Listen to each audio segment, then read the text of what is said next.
Bonsoir à tous et merci de votre présence pour ce qui est notre dernier forum 2014. J'ai le plaisir ce soir d'accueillir Matthias Fink, qui entre autres est professeur de physique à l'École supérieure de physique-chimie de Paris, directeur de l'Institut Langevin, membre de l'Académie des sciences. Merci à Alain Menant, du membre du conseil scientifique de Sciences Action, de nous avoir permis de l'accueillir ce soir. Alors, Matthias Fink vient nous parler, je regarde mes notes, du renversement du temps et des miroirs à retournement temporel. Alors, au risque de décevoir certains, le retournement du temps, ce n'est pas le rajeunissement. Donc je préfère, ne venez pas chercher, à moins qu'il y ait quelques pistes possibles là-dessus. Je dois avouer que je ne savais pas ce que c'était. Et donc, au fil de quelques lectures, pour essayer d'en savoir un peu plus, j'ai découvert que c'était un fantastique champ d'application dans des domaines extrêmement variés. Et j'ai mieux compris que Matthias Fink a reçu la première médaille du CNRS en 2011, médaille de l'innovation, qu'il a été titulaire de la chaire de l'innovation au Collège de France. Et je crois que c'est ce qui caractérise vraiment ses travaux, c'est que c'est une admirable synthèse de recherche et d'innovation. Et je crois vraiment que ces travaux montrent qu'un chercheur académique peut être à l'origine de fantastiques innovations. Il est d'ailleurs à l'origine d'un certain nombre de start-up, dont il nous parlera peut-être, et il est en contact permanent avec les milieux industriels, les milieux des télécommunications, les milieux médicaux, par ses applications. Et donc vraiment, c'est sous ce double regard que je veux placer ce dernier forum de l'année de culture scientifique et technique. Rassurez-vous, c'est le dernier forum 2014, mais le Conseil scientifique a maintenant validé le programme pour 2015. Il sera normalement en ligne, on va dire, dans les jours qui viennent. Et d'ores et déjà, je peux vous dire que le prochain forum, eh bien, aura lieu le 27 janvier, où nous accueillerons Thomas Pesquet, l'astronaute normand, qui passera 6 mois dans l'espace en 2016 et qui viendra évidemment nous parler des enjeux de l'exploration spatiale. En attendant, jeudi 29, j'ai dit 27, c'est une erreur, retournement du temps. En tout cas, bonne soirée. Je vous laisse avec Matthias Fink. Merci. Merci donc à Dominique Gambier. Je ne vais pas perdre de temps, moi, puisqu'il peut se renverser. Allons-y, Matthias Fink, la parole est à vous. Je suis prêt à partir, mais... Ah, voilà. Ah. Et attendez, alors il faudrait quand même que je n'ai que l'image. Alors là, j'ai un petit souci, c'est que vous voyez toutes les... Vous voyez trop de choses. Alors, je vais essayer de ne... Excusez-moi. On a eu quelques petits soucis tout à l'heure.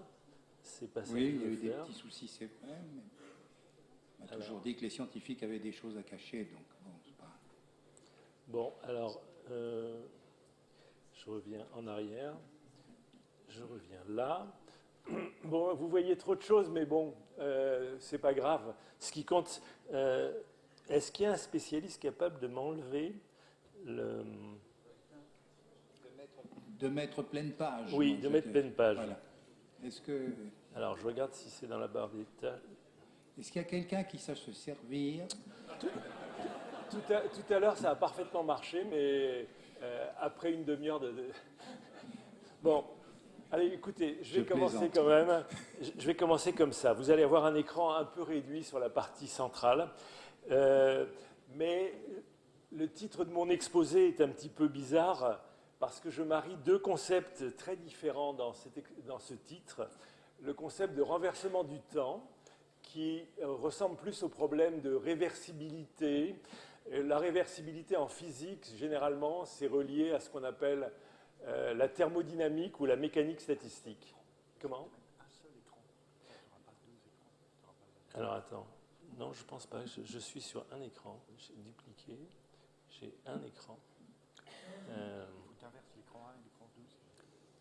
Bon, là, Je viens d'entendre une voix voilà, qui m'a dit un dans spécialiste. paramètres d'affichage. Voilà. Alors paramètres d'affichage, je veux bien, mais À Rouen, j'entends des voix. voilà. Ouais, mais j'ai pas la main en fait. Ouais, non. Ouais, je vois que je l'ai, mais je peux pas cligner. Je peux pas. Bon, on a eu un petit souci tout à l'heure, mais celui-là est moins grave quand même, puisqu'il y a au moins une image. Non, mais j'ai pas accès. Désolé. Alors je regarde la dernière chose. Autre option du diaporama.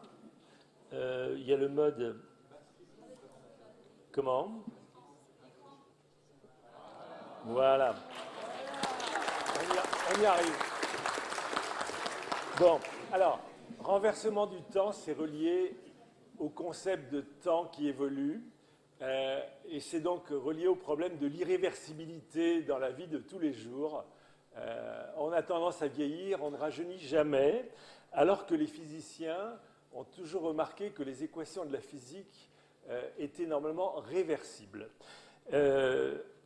Donc on va revenir là-dessus. Il y a un deuxième concept qui intéresse beaucoup les physiciens, c'est celui des ondes.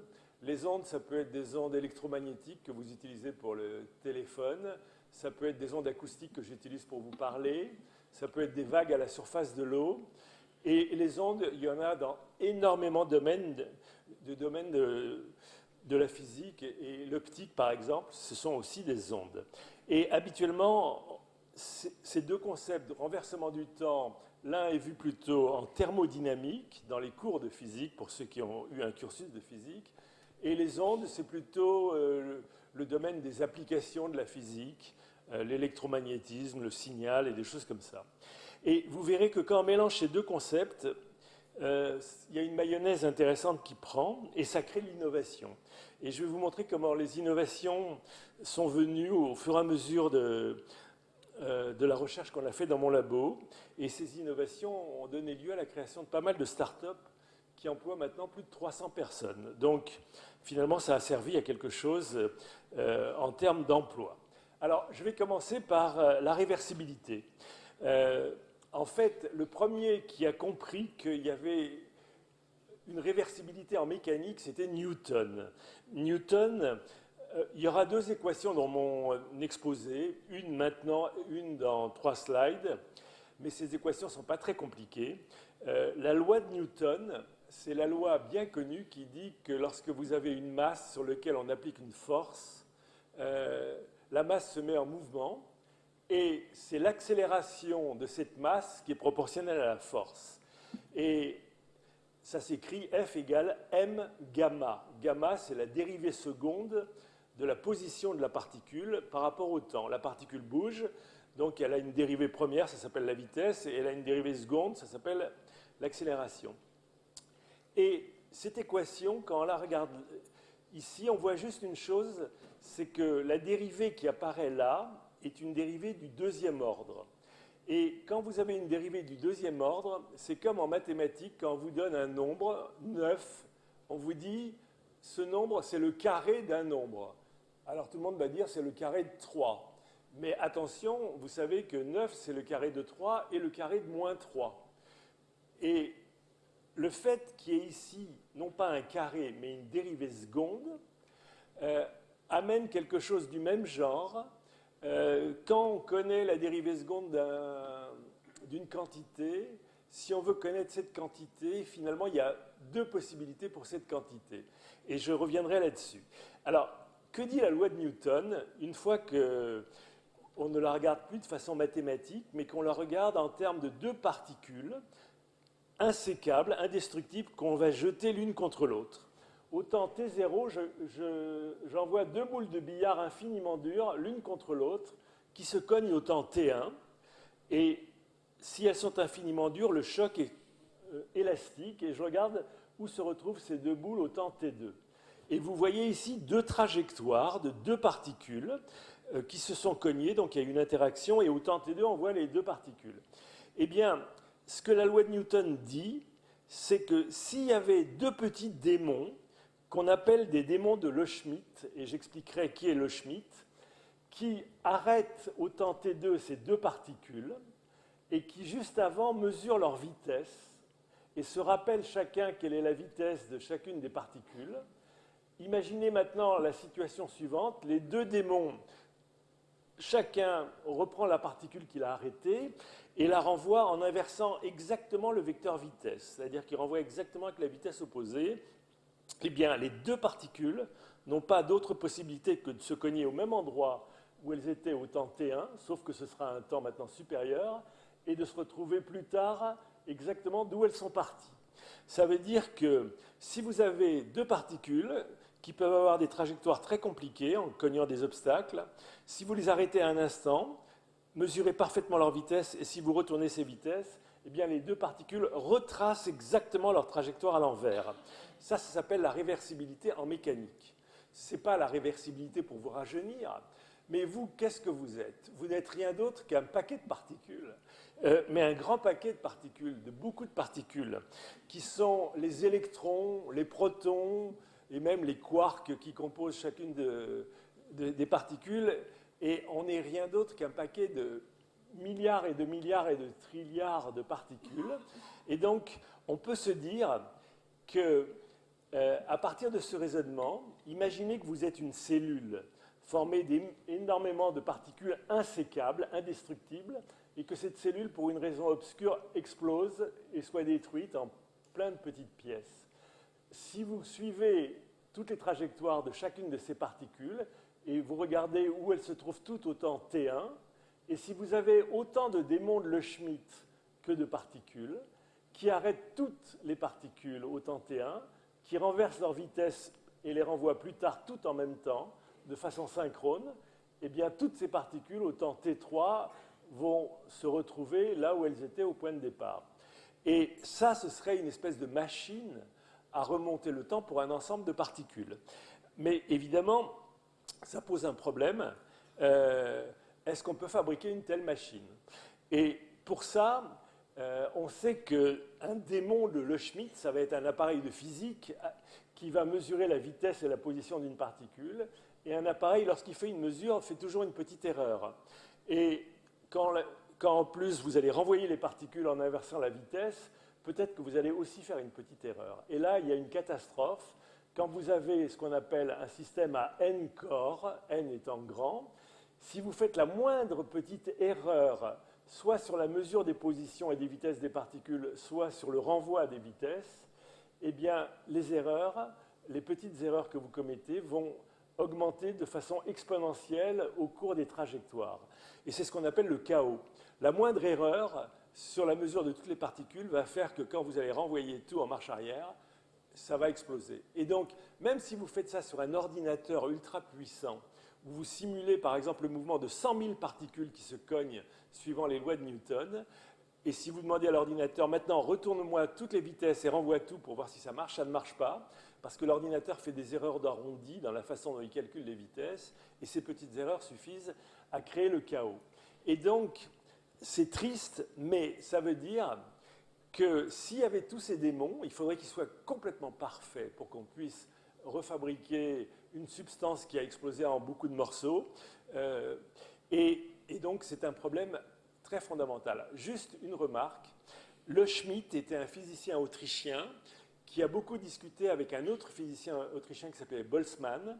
Et Boltzmann essayait de comprendre pourquoi un système formé de beaucoup de particules, où chacune suit les lois de la mécanique qui sont des lois réversibles, pourquoi ce système donnait l'impression d'avoir un comportement irréversible. Et Boltzmann a introduit le concept d'entropie, et il a montré qu'en fait, un système, si vous êtes dans une boîte isolée, quand vous avez beaucoup de particules, si au début elles sont toutes regroupées, ça veut dire qu'il y a beaucoup d'ordre. Si vous lâchez les particules, au cours du temps, le désordre va augmenter, c'est l'entropie qui augmente. Et Boltzmann interprétait l'apparente irréversibilité du temps en disant qu'il y avait une croissance naturelle de l'entropie. Et là, il y a eu des débats très durs avec beaucoup de physiciens qui disaient mais c'est aberrant, on ne crée pas à partir de quelque chose où les lois pour chaque particule sont réversibles, quelque chose d'irréversible. Et c'est là que Loschmidt est venu et a donné un petit coup de poignard à Boltzmann en disant moi si je mettais des démons partout, si je retournais les vecteurs vitesse, je peux remonter le temps. Et les débats ont été durs puisque vous savez que Boltzmann est mort d'une mort très triste puisqu'il s'est suicidé tellement il avait été attaqué par toute la communauté des physiciens du monde entier qui pensaient que ses idées sur la croissance de l'entropie étaient des délires. Et Loschmidt a été un de ceux qui l'a pas mal attaqué. Après, on a mieux compris le rapport entre les deux points de vue. Les démons de Loschmidt, pour mesurer les vitesses et les positions, ont besoin d'acquérir de l'information, et l'information qu'ils acquièrent, c'est de l'entropie ou de la négantropie, et on peut après faire un bilan pour expliquer les choses. Mais il y a eu beaucoup de débats là-dessus. Alors, ce qui est triste, c'est qu'à cause du problème du chaos, une machine dans laquelle on pourrait se mettre en disant « Tiens, je voudrais rajeunir », on n'y arrivera jamais parce que les petites erreurs créeront quelque chose d'irréversible. Alors, maintenant, là, je parle du mouvement individuel de toutes les particules dont nous sommes formés. Mais il existe aussi d'autres types de mouvements pour les particules. Et une des choses bien connues, c'est quand je vous parle, j'envoie des ondes acoustiques. Qu'est-ce que c'est qu'une onde acoustique ? Ça n'est rien d'autre que la mise en mouvement des particules d'air par mes cordes vocales, mais c'est une mise en mouvement collective de mes particules. C'est-à-dire que mes particules, à côté des petits mouvements d'agitation qu'elles ont aussi des mouvements d'ensemble créés par les ondes acoustiques qui sortent de mes cordes vocales. Et ces mouvements sont des mouvements collectifs où l'échelle sur laquelle les particules bougent de façon synchrone s'appelle la longueur d'onde, ou plutôt la demi-longueur d'onde. Et ça, ce sont des mouvements collectifs de ces particules. Et quand je vous envoie une onde que vous recevez, c'est que toutes les particules d'air se sont mises à bouger de façon synchrone, les unes derrière les autres, pour arriver jusqu'à vous. Et lorsqu'on essaye de décrire ces mouvements collectifs de particules, on peut les décrire par la vitesse globale des particules, mais on peut les décrire aussi par quelque chose qu'on appelle la pression acoustique. Et si on regarde l'équation d'une onde acoustique, où on définit ce qui s'appelle la pression, qui dépend à la fois de la position dans l'espace et du temps, on retrouve une équation qu'on appelle l'équation des ondes, que certains d'entre vous ont déjà observée, et qui contient la même dérivée magique, qui est une dérivée, mais cette fois-ci de la pression acoustique à l'ordre 2. Et lorsqu'on voit une équation où il y a des dérivées secondes par rapport au temps, un physicien ou un matheux va dire « Ah, il y a certainement invariance par renversement du temps ».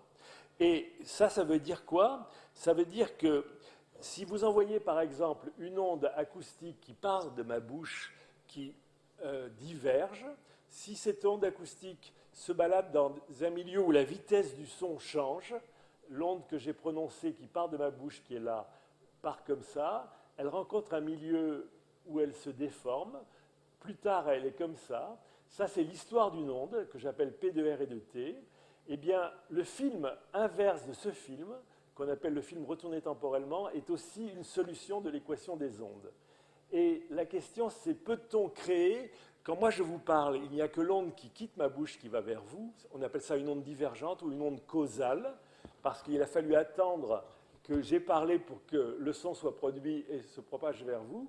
Maintenant, est-ce que je suis aussi capable de créer une onde qui revient exactement vers moi, comme si le film se déroulait à l'envers et qui vient cogner mes cordes vocales pour les exploser, par exemple?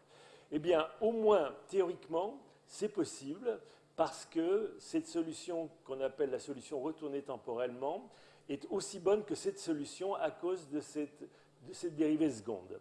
Et lorsqu'on dit ça, on n'a rien dit, mais maintenant on peut aller plus loin, on peut se dire, est-ce que pour les ondes acoustiques qui sont des mouvements collectifs, est-ce que je peux aussi apprendre à fabriquer une machine avec des démons de Loschmidt qui retourne temporellement l'onde acoustique que j'ai prononcée, qui va vers vous, pour qu'il y ait une onde qui revienne vers moi. Et là, on peut se dire qu'on peut faire ça, et il y a une façon de faire ça, mais qui est un petit peu débile, je dirais, c'est d'imaginer qu'on mette... Alors, on n'a pas besoin d'un démon de Loschmidt par particule, parce que ce n'est plus les mouvements des particules individuelles, mais on a besoin d'un mouvement de Le Schmitt par particule sur lequel les ondes acoustiques restent cohérentes. Et ça, c'est ce qui s'appelle la demi-longueur d'onde. Et donc, on n'a plus besoin d'aller mettre autant de démons de Le Schmitt que les milliards et les milliards de particules qu'il y a. On a besoin de mettre un démon de Le Schmitt toutes les demi-longueurs d'onde dans l'espace. Donc, ce n'est pas très pratique. Il faudrait mettre partout. Ce serait une pièce truffée de petits démons de Le Schmitt. J'expliquerai ce que peut être un démon de Le Schmitt. Et qui, à un moment donné, arrête toutes les particules et puis renverse les vecteurs vitesse. Si je pouvais faire ça, je pourrais imaginer, à partir d'une scène où au départ je pousse un cri, l'onde diverge, mettre des petits démons partout et brusquement mesurer la vitesse des collectifs des particules, la renverser et renvoyer toutes les ondes en marche arrière. Alors, qu'est-ce que c'est qu'un démon de Le Schmitt? C'est quelque chose qui arrête une particule et qui mesure sa vitesse. Eh bien, et puis plus tard, il renvoie la particule en inversant le vecteur vitesse. Eh bien, il y a un petit gadget qui peut jouer le rôle de démon de Le Schmitt pour des champs d'ondes acoustiques. C'est ce qu'on appelle, c'est un petit cristal qui peut être piézoélectrique. Qu'est-ce que c'est qu'un cristal piézoélectrique? C'est un petit bout de cristal comme du quartz ou comme certaines céramiques qui ne sont pas des cristaux, mais qui a la même propriété de piézoélectricité. C'est le même élément, peut jouer le rôle soit de microphone, soit de haut-parleur. Et qu'est-ce que c'est qu'un microphone? Lorsque le son arrive et cogne le microphone, la vitesse des particules d'air se répercute sur la face du microphone qui va donner un signal électrique. Donc on a transformé la mesure de vitesse en un signal électrique qu'on peut mesurer. Et qu'est-ce que c'est qu'un haut-parleur? On envoie un courant et c'est la face avant du haut-parleur qui se met à bouger, donc qui va renvoyer les particules d'air en marche arrière. Et on peut imaginer mettre partout des petits cristaux piézoélectriques dans l'espace, dans 3 dimensions, toutes les demi-longueurs d'onde. Mais c'est un appareil aberrant à fabriquer et pas très pratique parce qu'on ne pourrait pas marcher dans cette pièce. On cognerait des cristaux piézoélectriques partout. Et alors, l'idée que nous avons eue au labo est la suivante. Plutôt que de fabriquer un volume plein de cristaux piézoélectriques, eh bien, on va en utiliser un peu moins. On va les mettre seulement sur 2 dimensions. Parce qu'il y a un théorème fondamental qui concerne les ondes. Lorsque vous regardez une onde qui se propage, si vous voulez connaître une onde, vous voulez la connaître dans 3 dimensions, puisqu'on vit dans 3 dimensions.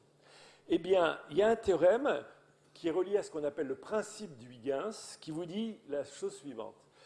Si vous voulez connaître une onde sur 3 dimensions, c'est inutile de la mesurer sur 3 dimensions. Mesurez l'onde que sur 2 dimensions. 2 dimensions, c'est une surface. Si vous connaissez une onde sur 2 dimensions, vous pouvez prévoir ce qu'elle vaut dans la 3e dimension. Donc les ondes ont cette particularité. On n'a pas besoin pour les connaître de les mesurer partout, il suffit de les mesurer sur 2 dimensions.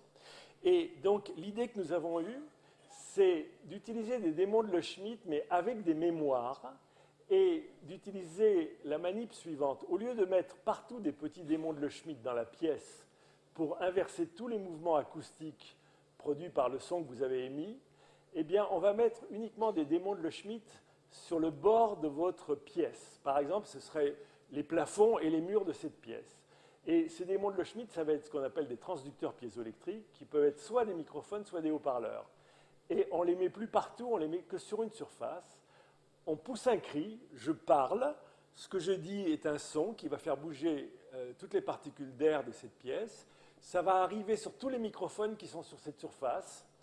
Et le son que j'ai émis, quand j'ai émis un son, on va regarder sur chaque microphone le signal qui va être capté par chacun des microphones. Ce signal peut durer longtemps parce que le son que vous avez émis peut arriver en ligne droite, mais peut aussi rebondir dans cette cavité, et vous pouvez avoir des tas d'échos, et vous enregistrez. Chaque microphone contient un convertisseur analogique digital qui transforme le courant électrique qui sort du microphone en un signal digital. On les met dans des mémoires électroniques. Il y a autant de mémoires électroniques que de transducteurs piézoélectriques. Et une fois que vous avez enregistré tous les signaux, après que vous ayez poussé un cri ou parlé, eh bien, l'opération magique de retournement temporel, elle se fait de façon très simple. On va relire toutes les mémoires électroniques en verlan. Tout ce que vous avez reçu en premier, vous le réémettez en dernier, En fait, ce n'est pas du verlan, parce qu'en verlan, on inverse les syllabes. Ici, c'est toute la chronologie temporelle de ces signaux que vous avez mis en mémoire. Vous l'inversez, et maintenant, vous relisez les signaux en inversant exactement le temps. Vous renvoyez ces signaux, et chaque micro devient un haut-parleur et va réémettre du son vers l'intérieur. Et si vous faites cette opération magique, eh bien, tous les sons que vous réémettez en verlan, quand ils sont réémis par cette surface qui devient émettrice, eh bien, vous allez recréer une onde qui va revivre exactement le film inverse de ce film, comme si vous passiez un film à l'envers.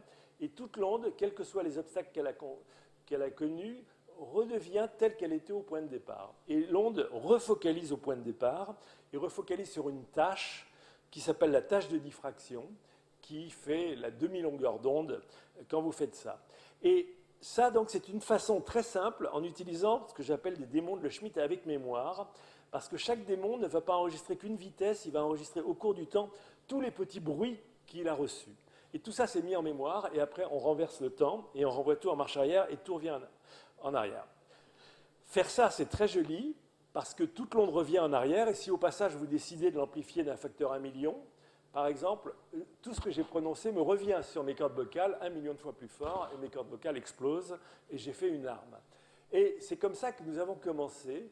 Dans mon labo, il y a 25 ans, j'ai voulu faire une arme, mais une arme pas méchante, pas pour tuer les gens, pour détruire les calculs rénaux avec une grande précision, en envoyant des ondes de choc dessus. Et en écoutant l'écho d'un calcul, en retournant temporellement l'écho d'un calcul, on recrée une onde qui revient en marche arrière sur le calcul pour le casser. Et on a fabriqué des appareils qu'on a testés. Il y a même une société qui a commercialisé ces appareils, mais à l'époque, c'était il y a 25 ans, ça coûtait beaucoup trop cher. Et ça a été un échec côté application. Mais vous verrez que l'échec s'est transformé en succès après. Et bon, ça c'est la première idée. Maintenant, il y a un petit problème, c'est qu'il faut mettre des capteurs, des transducteurs tout autour de cette pièce. En fait, il faut en mettre un toutes les demi-longueurs d'onde, et ça peut faire quand même beaucoup de monde, et ça peut être extrêmement coûteux de remplir une pièce, au moins sur sa surface, de ces petits éléments, pour faire un grand miroir à retournement temporel. Alors, une chose complètement magique qu'on a découvert assez vite dans mon labo, c'est qu'il y avait des cas où on n'avait pas besoin de beaucoup de transducteurs pour faire un miroir à retournement temporel quasi parfait. Il suffit de vivre dans un environnement confiné. Si vous vivez dans une pièce qu'on appelle réverbérante, dans laquelle, quand vous parlez, une partie du son cogne les murs et rebondit, eh bien, même si vous avez très peu de microphones, très peu de transducteurs piézoélectriques, eh bien, quand vous poussez un cri à partir d'un point, vous envoyez une onde qui va dans toutes les directions. Vous pouvez associer à cette onde des rayons qui vont dans toutes les directions. Il y a les rayons qui vont directement vers les transducteurs qui sont captés les premiers, mais il y a des rayons qui partent comme ça, mais qui cognent les murs et qui rebondissent une fois, deux fois, trois fois. Et vous allez recevoir des signaux qui vont s'étaler dans le temps de plus en plus. Et quand je parle dans une salle réverbérante, il y a un brouhaha horrible que j'enregistre. Et les signaux maintenant vont durer de plus en plus de temps. Et vous avez transformé une information qui part dans différentes directions d'espace en une information qui arrive à des temps de plus en plus longs. Vous avez couplé l'espace et le temps. Et maintenant, quand ce bruit est enregistré, il peut durer très longtemps. Si vous retournez temporellement ce bruit et le renvoyez en marche arrière, en verlan, eh bien, tous ces signaux vont rebondir et vous allez avoir l'impression qu'il y a des haut-parleurs ici. Il n'y a rien, c'est juste des murs qui réfléchissent le son et ça refocalise. Alors, lorsqu'on a fait ces premières expériences au labo, les gens ont été intrigués parce qu'on utilisait des cavités qu'on appelle ergodiques. Qu'est-ce que ça veut dire ergodique? Ça veut dire que chaque rayon qui part dans chaque direction, au bout d'un certain temps, après avoir cogné plusieurs fois les parois, finit par passer aussi près que je veux de chaque transducteur.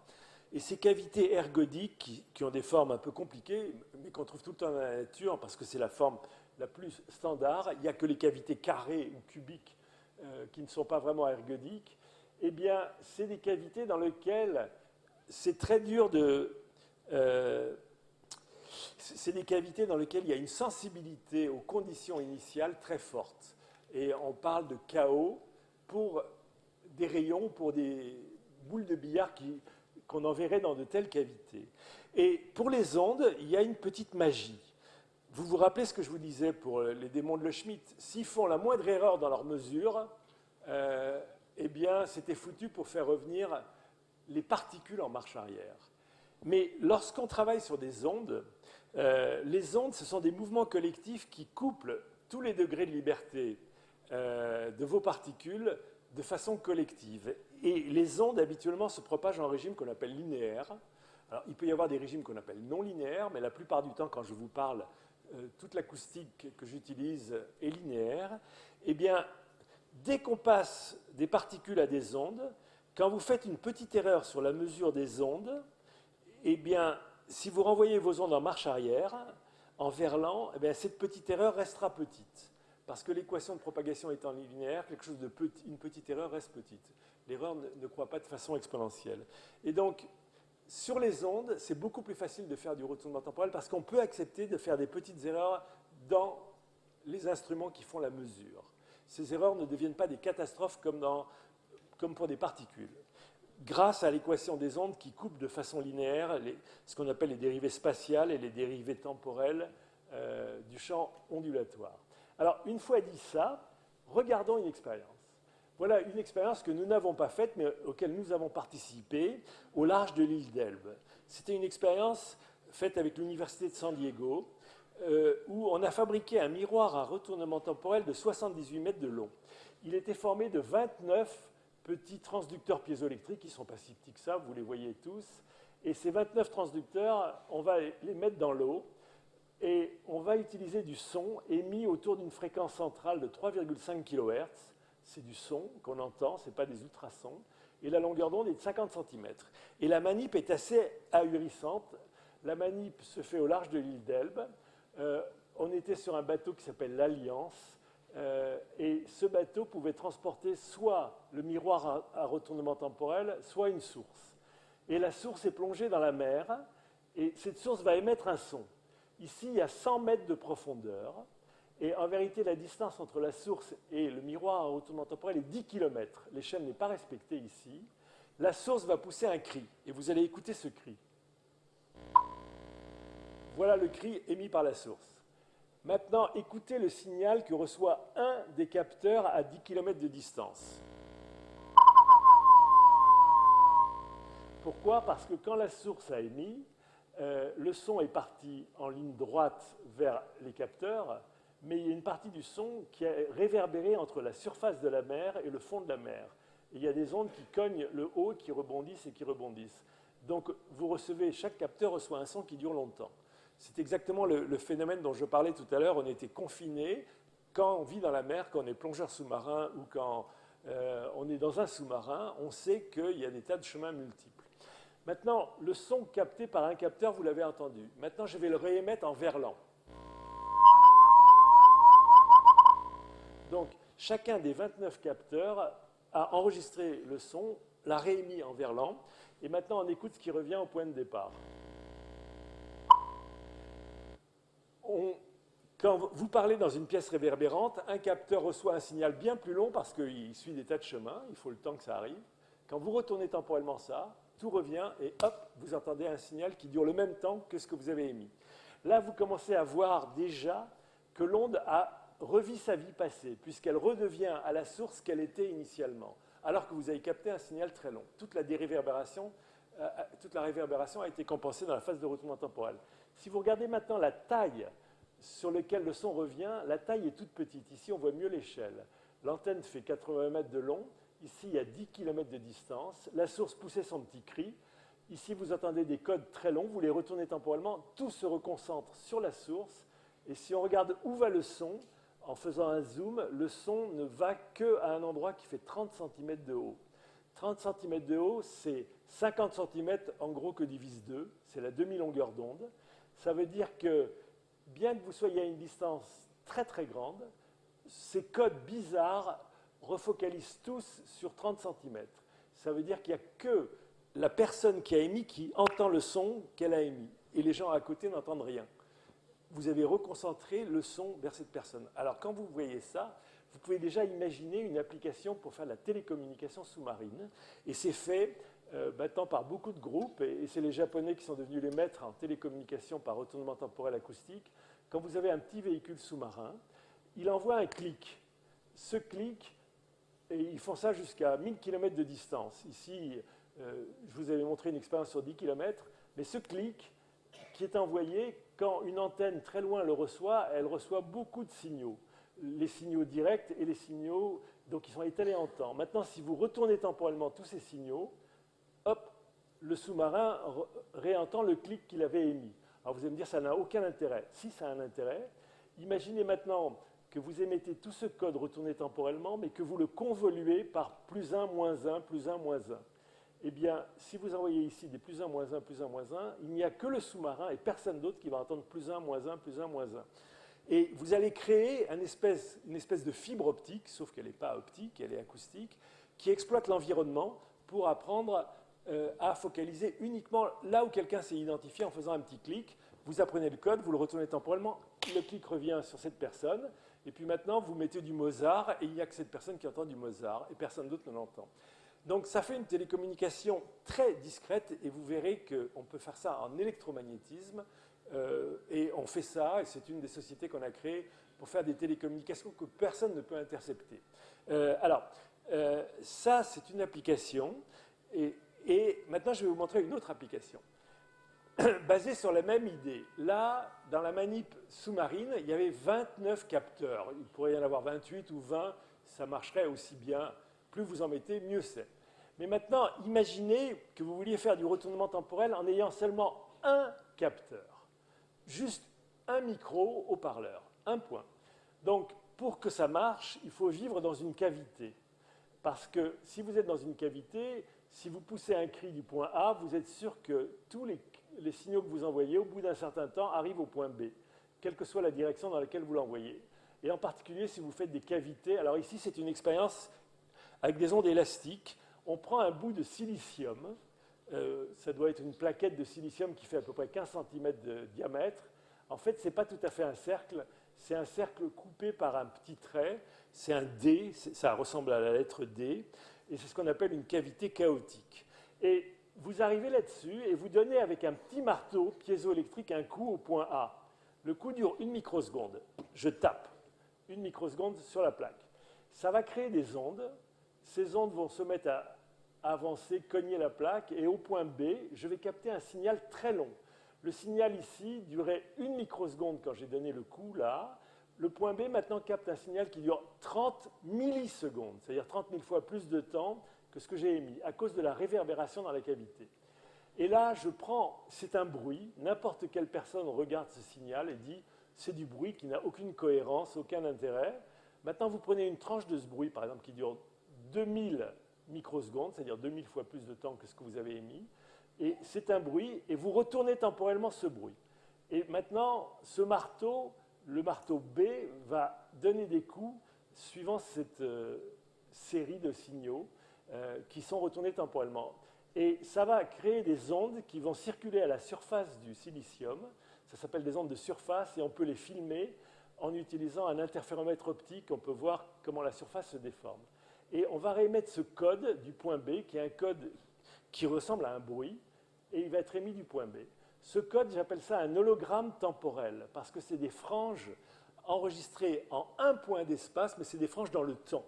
C'est ce code très bizarroïde.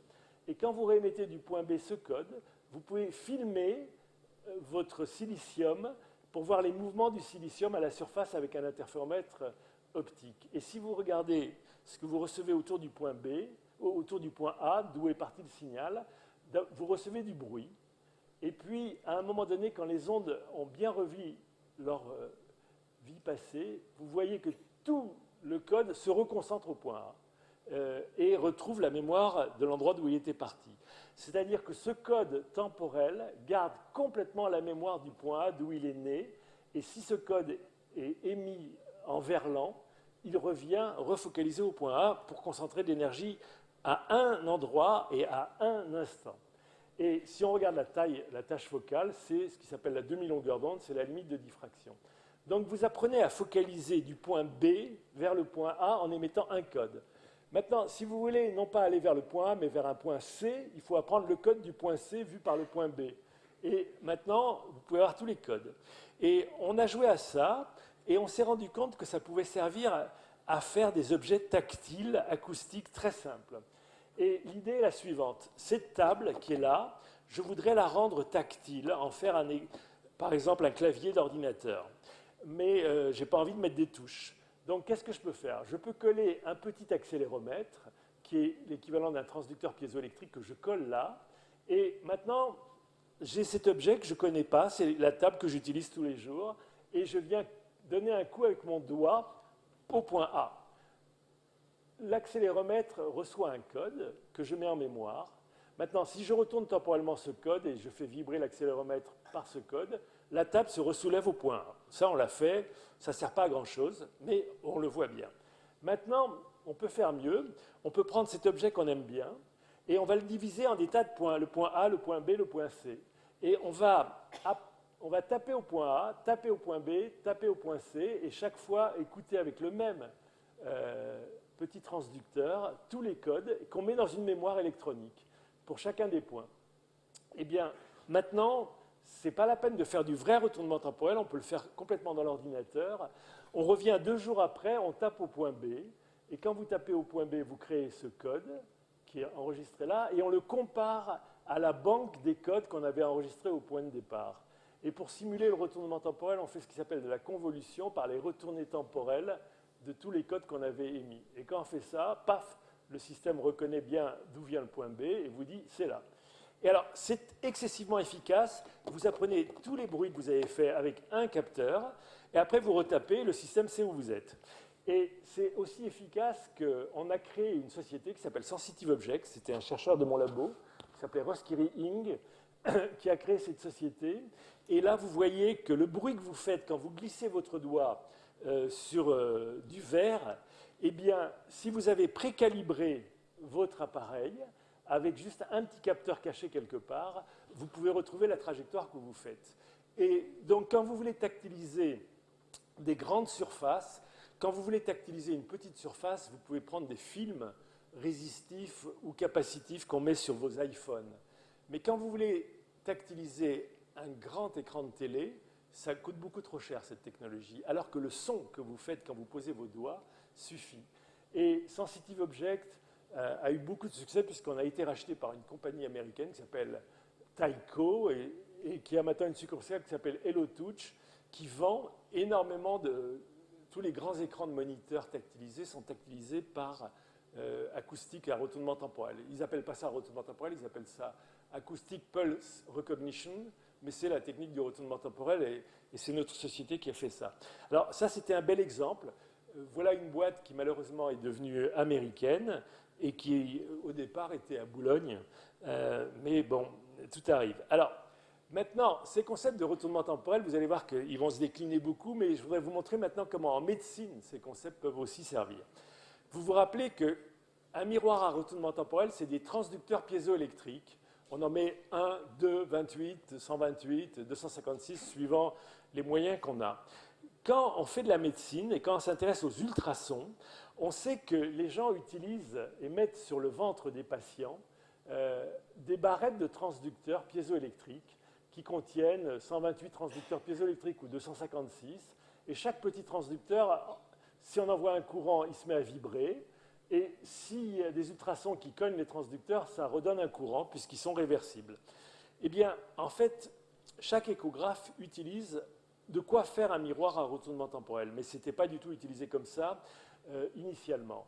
Initialement, un échographe, comme on connaît la vitesse des ultrasons dans le corps humain, elle vaut en gros 1500 mètres par seconde, eh bien, quand vous avez beaucoup de petits transducteurs piézoélectriques, si vous voulez faire l'image du corps de quelqu'un, vous allez regrouper beaucoup de transducteurs, les faire émettre avec certains retards entre chaque transducteur pour que toutes les ondes que vous émettez focalisent à certains endroits.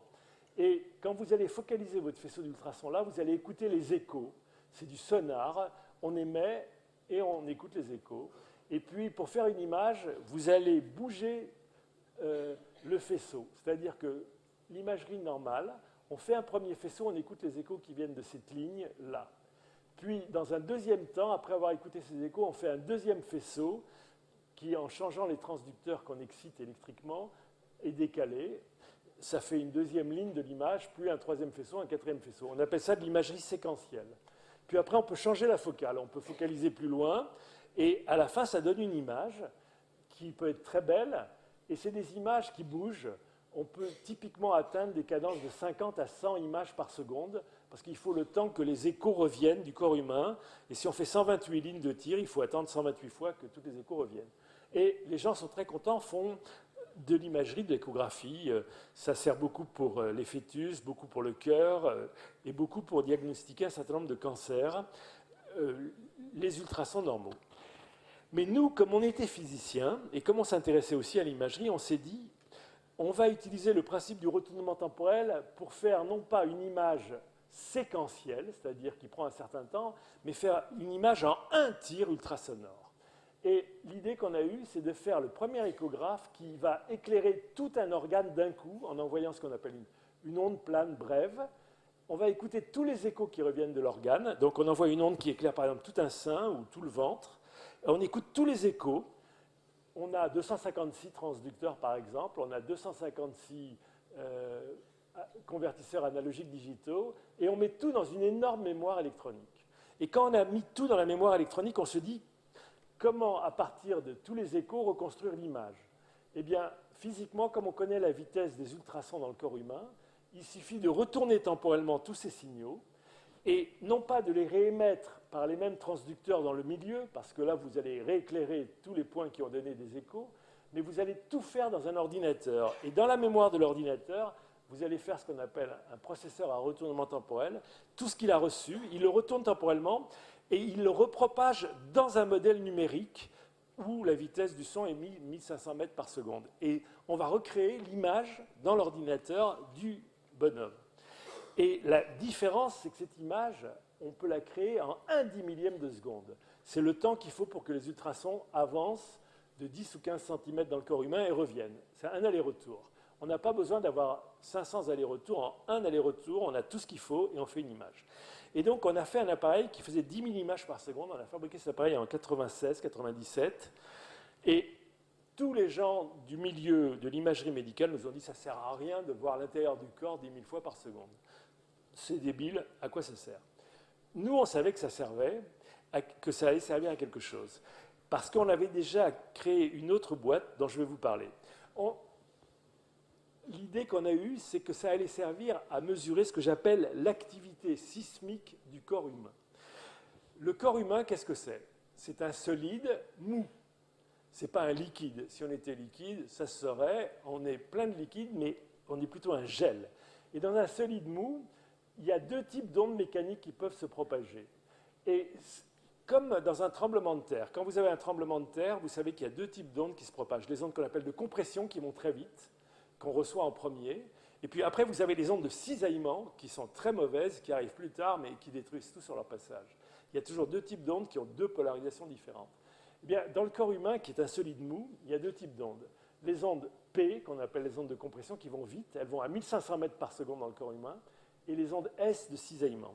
Et ces ondes, elles se baladent dans le corps humain, personne ne les avait observées, et quand on a une caméra ultra rapide, on va pouvoir suivre les ondes de cisaillement.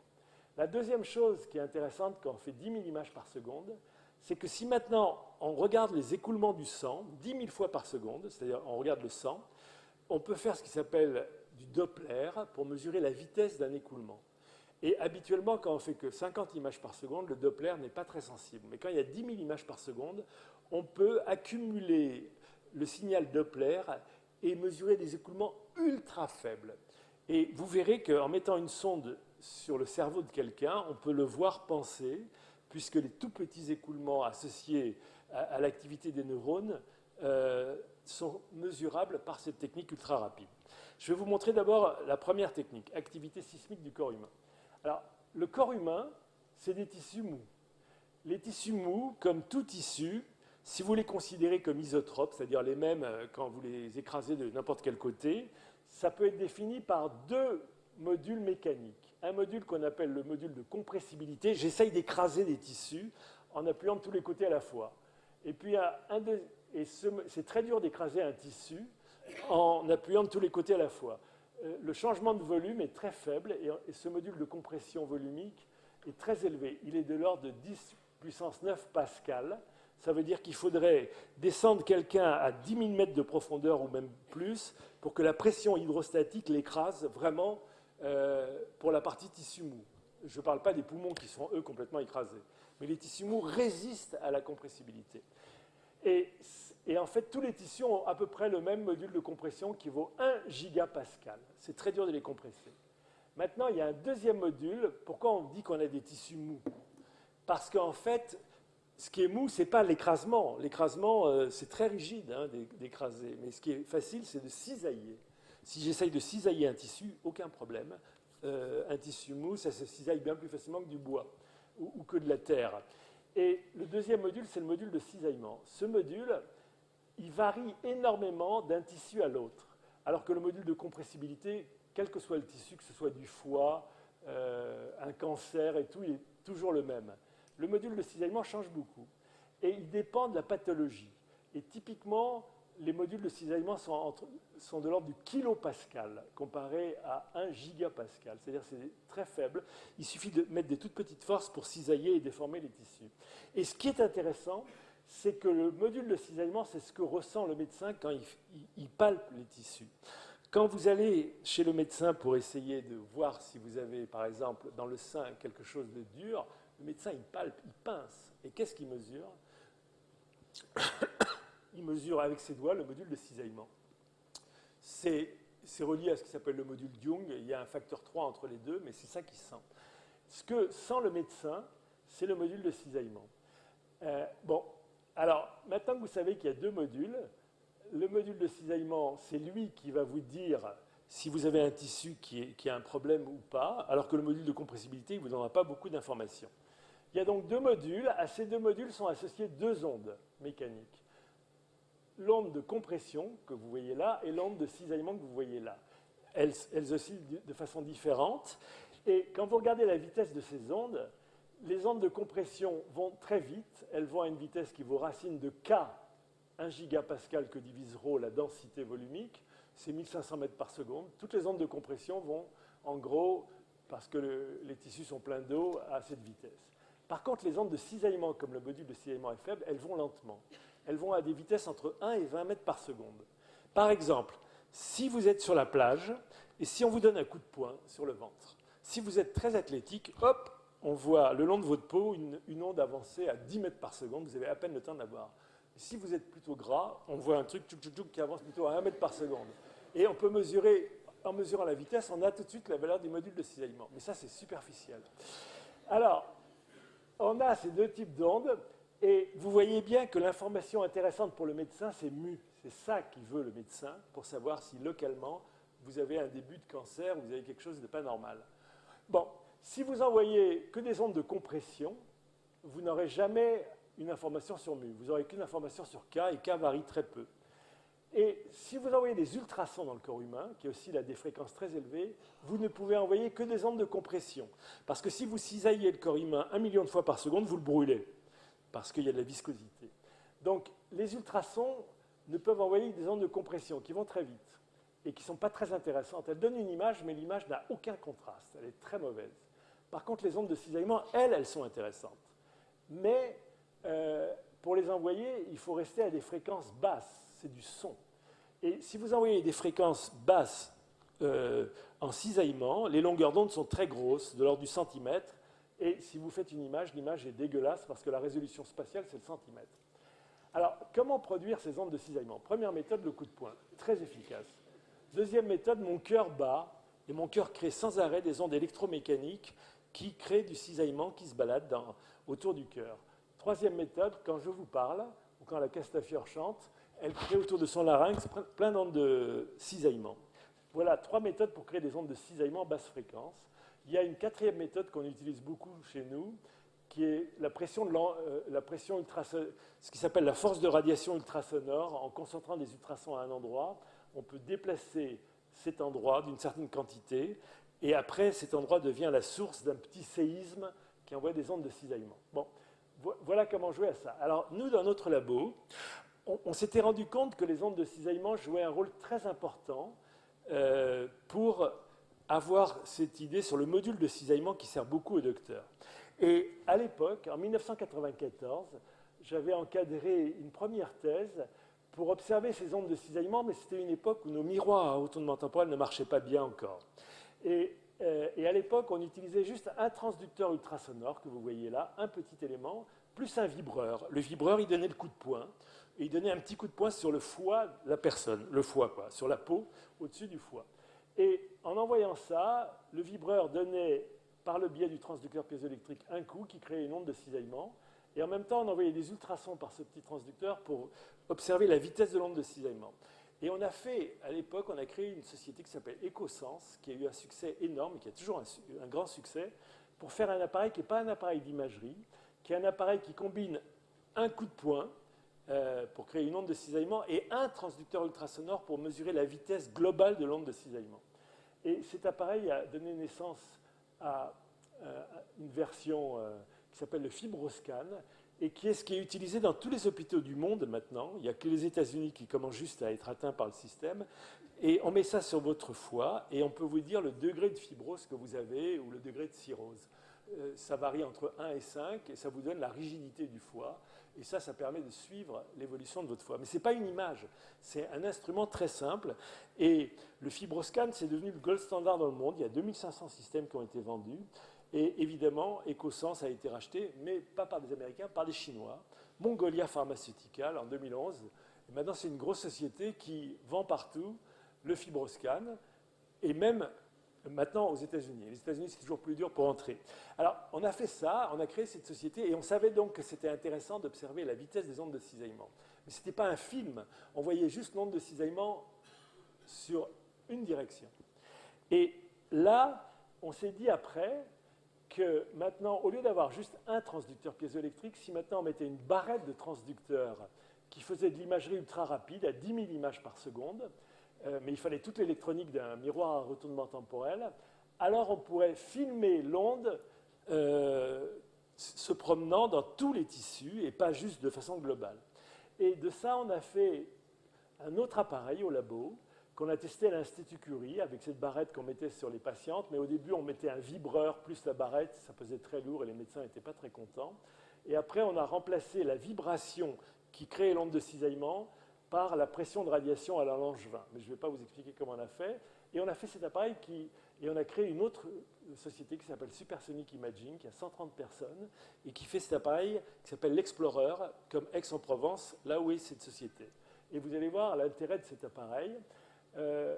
C'est que cet appareil, qui s'appelle l'Explorer, maintenant il y a plus de 1000 Explorers qui ont été vendus dans le monde, il y en a un à Rouen d'ailleurs, c'est l'échographe top qui à la fois fait de l'échographie normale, mais en même temps va vous donner une carte de l'élasticité de vos tissus. Et vous allez voir que ça a beaucoup d'applications.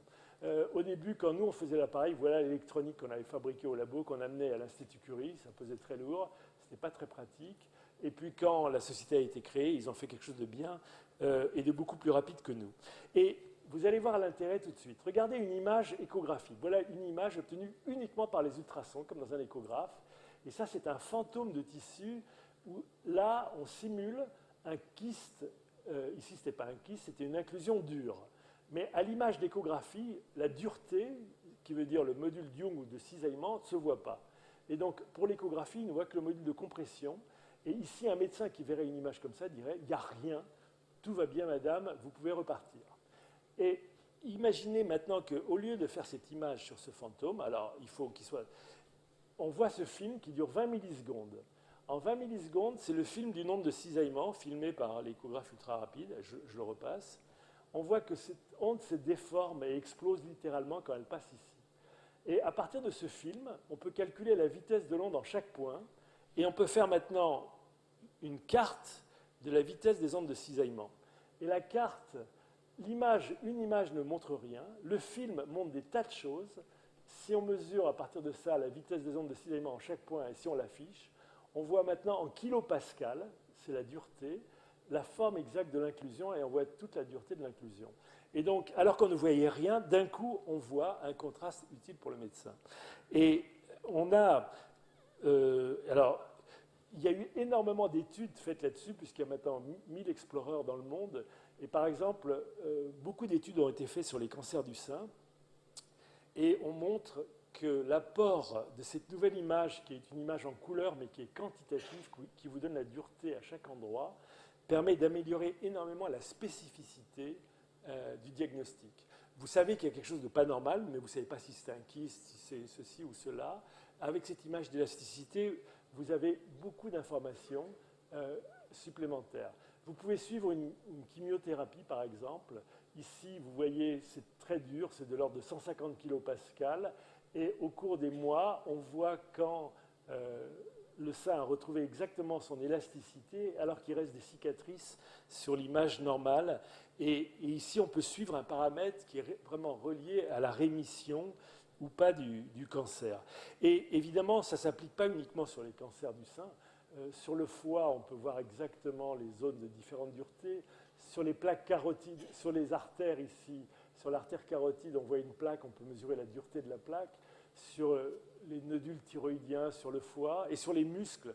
Quand vous contractez un muscle, la dureté change et vous voyez la couleur qui change en temps réel et vous pouvez voir les variations d'élasticité. Ça a beaucoup d'applications en cardiologie aussi et aujourd'hui, il y a beaucoup d'applications de ce concept. Alors ça, c'est dans le domaine maintenant des... L'appareil est vendu depuis 2009 et il y a beaucoup de pathologies qui sont étudiées avec ça, et beaucoup maintenant sur toutes les maladies musculo-squelettiques, où il y a beaucoup de choses à comprendre, et cette image est intéressante. Maintenant, il y a une autre application de l'imagerie ultra rapide, c'est le fait qu'on peut maintenant étudier aussi les écoulements du sang.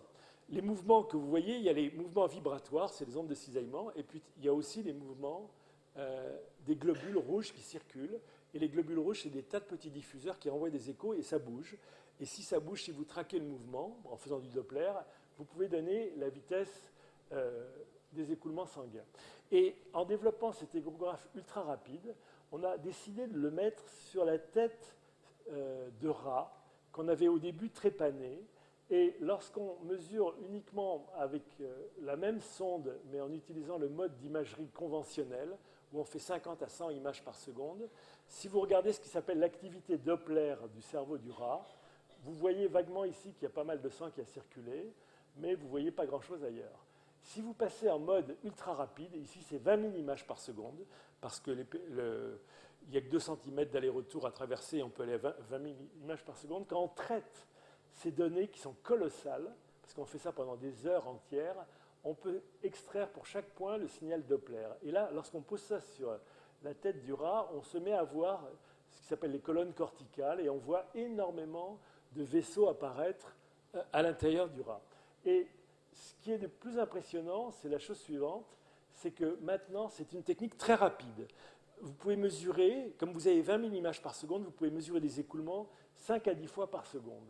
Et vous pouvez par exemple suivre ici une crise d'épilepsie sur ce pauvre rat, et vous allez voir le film de la crise d'épilepsie, les zones du cerveau dans lesquelles on voit ici les endroits de perfusion du sang, où le sang devient abondant ou pas abondant.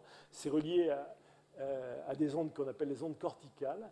Et on voit en fait toutes les zones qui s'activent, et on peut voir les trajectoires même de ces ondes qui connectent différents éléments. Et ça, pour le moment, bon, on n'est pas encore du tout à une phase de commercialisation, mais ça devient un outil exploratoire. Et Michael Tanter, dans mon laboratoire, pousse beaucoup d'applications de l'imagerie fonctionnelle.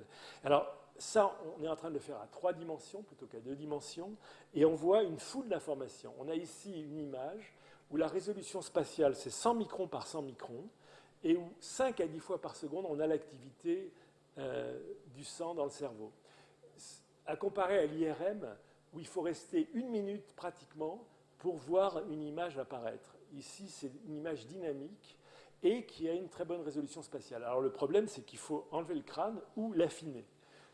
Alors, l'affiner sur le petit animal, ce n'est pas un problème, mais nous allons parler de ça tout à l'heure. Alors, mais il y a quelqu'un qui se laisse très bien faire, c'est le bébé. Le bébé, il a une fontanelle ouverte, et vous pouvez très bien mettre une sonde sur la fontanelle d'un bébé.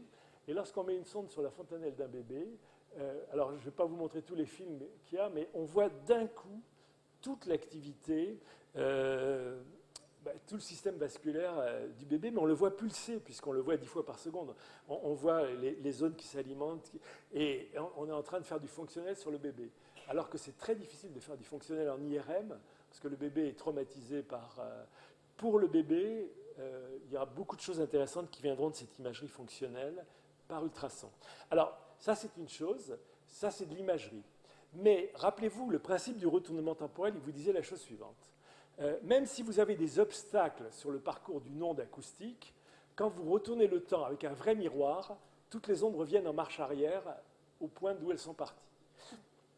Et donc, on s'est intéressé à autre chose au laboratoire, qui est un appareil non pas d'imagerie du cerveau, mais un appareil de destruction du cerveau. Alors, on ne veut pas détruire tout le cerveau d'une personne, on veut détruire juste un endroit où il y a une tumeur, où il y a une anomalie dans le cerveau. Alors, imaginez que cette tumeur ait la bonne idée de pousser un cri. Ce cri est ultrasonore, si possible, passe dans les tissus du cerveau, passe à travers le crâne, qui est un aberrateur qui déforme énormément les tissus, la propagation, et vous la captez avec un grand miroir que vous mettez en dehors du crâne. Le cri émis par la tumeur, si vous le captez, si vous le retournez temporellement, physiquement, toutes les ondes reçoivent exactement toutes les trajectoires et reviennent sur la tumeur. Alors, évidemment, faire parler une tumeur, ce n'est pas si facile, mais on peut la faire parler par le biais du virtuel. Alors, d'abord, on a fabriqué ces miroirs à retournement temporel ici, qui avaient 300 transducteurs piézoélectriques, avec tout système, et on est allé amener ça. D'abord, on a fait ça sur des crânes, puis après, on a fait ça sur des animaux vivants, dans lesquels on mettait une petite sonde pour pousser un cri dans le cerveau, on captait le signal, on le retournait temporellement, on vérifiait que ça revenait bien. Et on a fait beaucoup d'études. Et au laboratoire, Jean-François Aubry, Michael Tanter et Mathieu Pernaut ont beaucoup travaillé sur des animaux pour mettre au point cette technique. Et cette technique est extrêmement efficace. Par exemple, si vous avez une source qui pousse un cri à l'intérieur d'un crâne qui déforme complètement les ultrasons, si vous captez ce cri et que vous le retournez temporellement, il refocalise sur la source super bien, alors que si vous focalisiez bêtement en envoyant une onde sphérique dans un crâne, la tâche focale serait horrible et vous ne saurez même pas où vous tapez dans le cerveau. Et évidemment, il faut s'identifier. Alors la source, ce n'est pas facile de la mettre. Et donc, ce qu'on a fait, c'est qu'on a développé une méthode virtuelle qui, à partir de l'image à 3 dimensions du crâne d'un animal ou d'un homme, on a l'image complète à 3 dimensions obtenue par rayon X, permet, quand on a l'image, on peut avoir la porosité de tous les os du crâne et avoir une carte à 3 dimensions de cette porosité. Quand on a la porosité, on a une équation qui vous donne la vitesse des ultrasons. Et la vitesse change suivant le degré de porosité. Donc on peut simuler complètement de façon virtuelle tout le crâne d'un animal. Et on a fait ça sur des animaux, on a fait ça sur 21 cadavres à la Pitié-Salpêtrière, et on vérifie par IRM qu'une fois qu'on a le cadavre et qu'on a appris par rayon X exactement la forme de son crâne, on peut après, de façon virtuelle, après on peut envoyer les bons signaux qu'il faut sur 512 transducteurs maintenant, pour envoyer un faisceau qui va juste brûler une zone du cerveau. Et donc, pour le moment, ça marche bien. On est dans une phase, c'est un projet qui s'appelle Ultra Brain, que dirige Michael Tanter. On est dans une phase où cet appareil est en phase de, pas encore d'homologation, mais disons, on pense passer sur l'homme d'ici 1 an.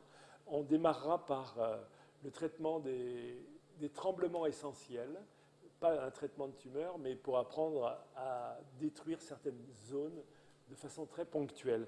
En tout cas, c'est un outil de recherche intéressant qui, lui, est destructif, qui, lui, utilise des ultrasons de basse fréquence, c'est 1 MHz la fréquence, et non pas des ultrasons à la fréquence de 15 MHz pour faire l'image du cerveau. L'image du cerveau que je vous montrais, c'était obtenu à une fréquence élevée, parce qu'il n'y avait pas le crâne qui n'absorbait pas, et donc on pouvait avoir une image avec beaucoup de détails.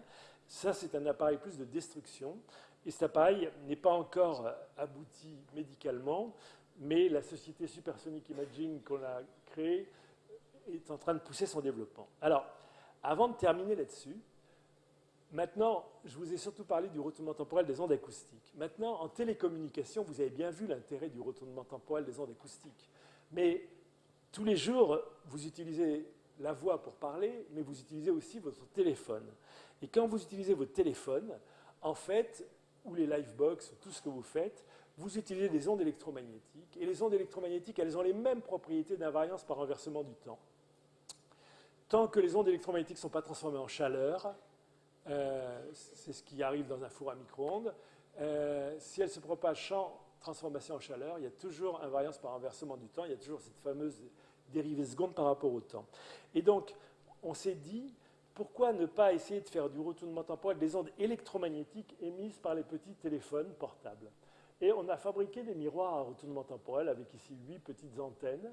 La longueur d'onde, quand vous travaillez à 2,4 GHz, c'est les fréquences en téléphonie mobile, la longueur d'onde est de 12 cm. Et donc la demi-longueur d'onde, c'est 6 cm. Donc ici, voilà un bout de miroir à retournement temporel où tous les 6 cm, il y a une antenne. Et on s'est mis à mettre ces antennes dans des pièces. Et quand vous envoyez une onde électromagnétique très brève dans une pièce, elle rebondit sur les murs. Et quand vous la captez, elle est bien plus longue que ce que vous avez envoyé. Et typiquement, on envoie un pulse qui dure 10 nanosecondes. Et dans la pièce, une antenne capte et elle capte un bruit. Ce bruit ne vient que des trajectoires bizarres dans la pièce. Et si ce bruit est capté, si on le retourne temporellement, paf, exactement comme ce que je vous ai montré, tout ça, ça refocalise sur l'antenne qui a émise et ça refocalise temporellement et spatialement. Alors, au passage, ça peut servir comme le son est refocalisé temporellement et spatialement, on peut avoir des puissances énormes. Donc, on peut faire ce qui s'appelle des bazookas électromagnétiques ou des systèmes pour brouiller un téléphone. Il y a un téléphone que vous n'aimez pas, qui vous envoie un message, vous le captez, vous le retournez temporellement et vous l'amplifiez bien, et hop, tout va sur ce téléphone, et lui, il reçoit une grosse pêche, et il est gêné. Mais on peut, si notre but n'est pas d'annihiler le téléphone du voisin, mais plutôt de lui envoyer des messages que seul lui pourra entendre, on peut faire ça. Et donc, énormément d'équipes dans le monde travaillent sur les techniques de retournement temporel en ville ou dans les buildings pour améliorer la communication. Le problème, c'est que ça coûte très cher. Pourquoi? Parce que, rappelez-vous, le principe, c'est de capter un signal, le convertir de façon analogique ou digitalement, le mettre dans des mémoires, le retourner et avoir un émetteur programmable qui renvoie en marche arrière ce que vous avez reçu. Quand vous faites ça dans le domaine du kilohertz ou le domaine du mégahertz pour les ultrasons, ça ne coûte pas cher ces électroniques. Mais quand vous travaillez autour de 10 GHz, parce qu'il faut échantillonner les signaux à des fréquences plus élevées que leur fréquence centrale, les électroniques à 10 GHz qui font ça coûtent cher. Et donc, ça n'est pas une technique grand public. Les militaires peuvent se payer ça, d'utiliser des émetteurs qui envoient des codes très, très sophistiqués qui vont faire que hop, le signal va aller focaliser à un endroit et va commencer à créer un canal de communication. Et donc, c'est quelque chose qui, il faut attendre encore 3-4 ans pour que la loi de Moore soit favorable, pour que ça puisse devenir à des prix abordables. Ça fait une communication bien plus efficace, parce qu'au lieu d'envoyer bêtement l'énergie partout dans la pièce, on fait en sorte que l'énergie ne se refocalise qu'aux bons endroits. Donc on n'a plus besoin de vivre dans un niveau d'énergie moyen très élevé d'ondes électromagnétiques, on les envoie que vers les gens qui en ont besoin. Et en plus, c'est discret. Les autres peuvent toujours chercher à entendre un signal. Si ça n'a pas focalisé sur eux, ils n'ont qu'un brouillard. Et ce que nous avons poussé au labo, c'était que la tâche focale de ces appareils, c'est typiquement la demi-longueur d'onde. C'est-à-dire que le message se concentre sur une zone qui fait une demi-longueur d'onde. La demi-longueur d'onde, c'est 6 cm. C'est-à-dire qu'on peut envoyer à des téléphones tous les 6 cm un message différent. C'est déjà pas mal. Vous pouvez en parallèle le téléphone de Pierre, le téléphone de Paul, le téléphone d'Alice reçoivent des messages différents, mais il faut qu'ils soient au moins à 6 cm les uns des autres. Et on s'est dit, est-ce qu'on ne peut pas violer la limite de résolution qui est la demi-longueur d'onde? Et là, on a inventé des trucs très marrants, qui sont des antennes complètement folles pour les gens, qui sont formées de tas de petits résonateurs qui ressemblent à l'équivalent de plein de petits atomes qui se couplent ensemble pour faire des molécules. Et on a inventé un concept que je ne vous expliquerai pas là, mais où, au lieu d'avoir des petites antennes qui sont juste des bouts de fil, ici il y en a plusieurs, on les chapeaute par une espèce de forêt hirsute de petits fils très serrés les uns par rapport aux autres. et on crée ce qui s'appelle des régimes de diffusion multiple terribles au voisinage des antennes. Et tout ça, on met ça sur les antennes, et on se met à utiliser les antennes. Et quand on fait ça, on fait quelque chose qui s'appelle transformer les ondes évanescentes en ondes propagatives. Et quand on fait ça, on est capable de focaliser des ondes électromagnétiques, non pas sur une zone qui fait 6 cm, mais sur une zone qui fait 1 mm. Bien que les ondes qu'on utilise dans l'air ont 12 cm de longueur d'onde. Grâce à cette forêt bizarroïde, on focalise sur des points très petits.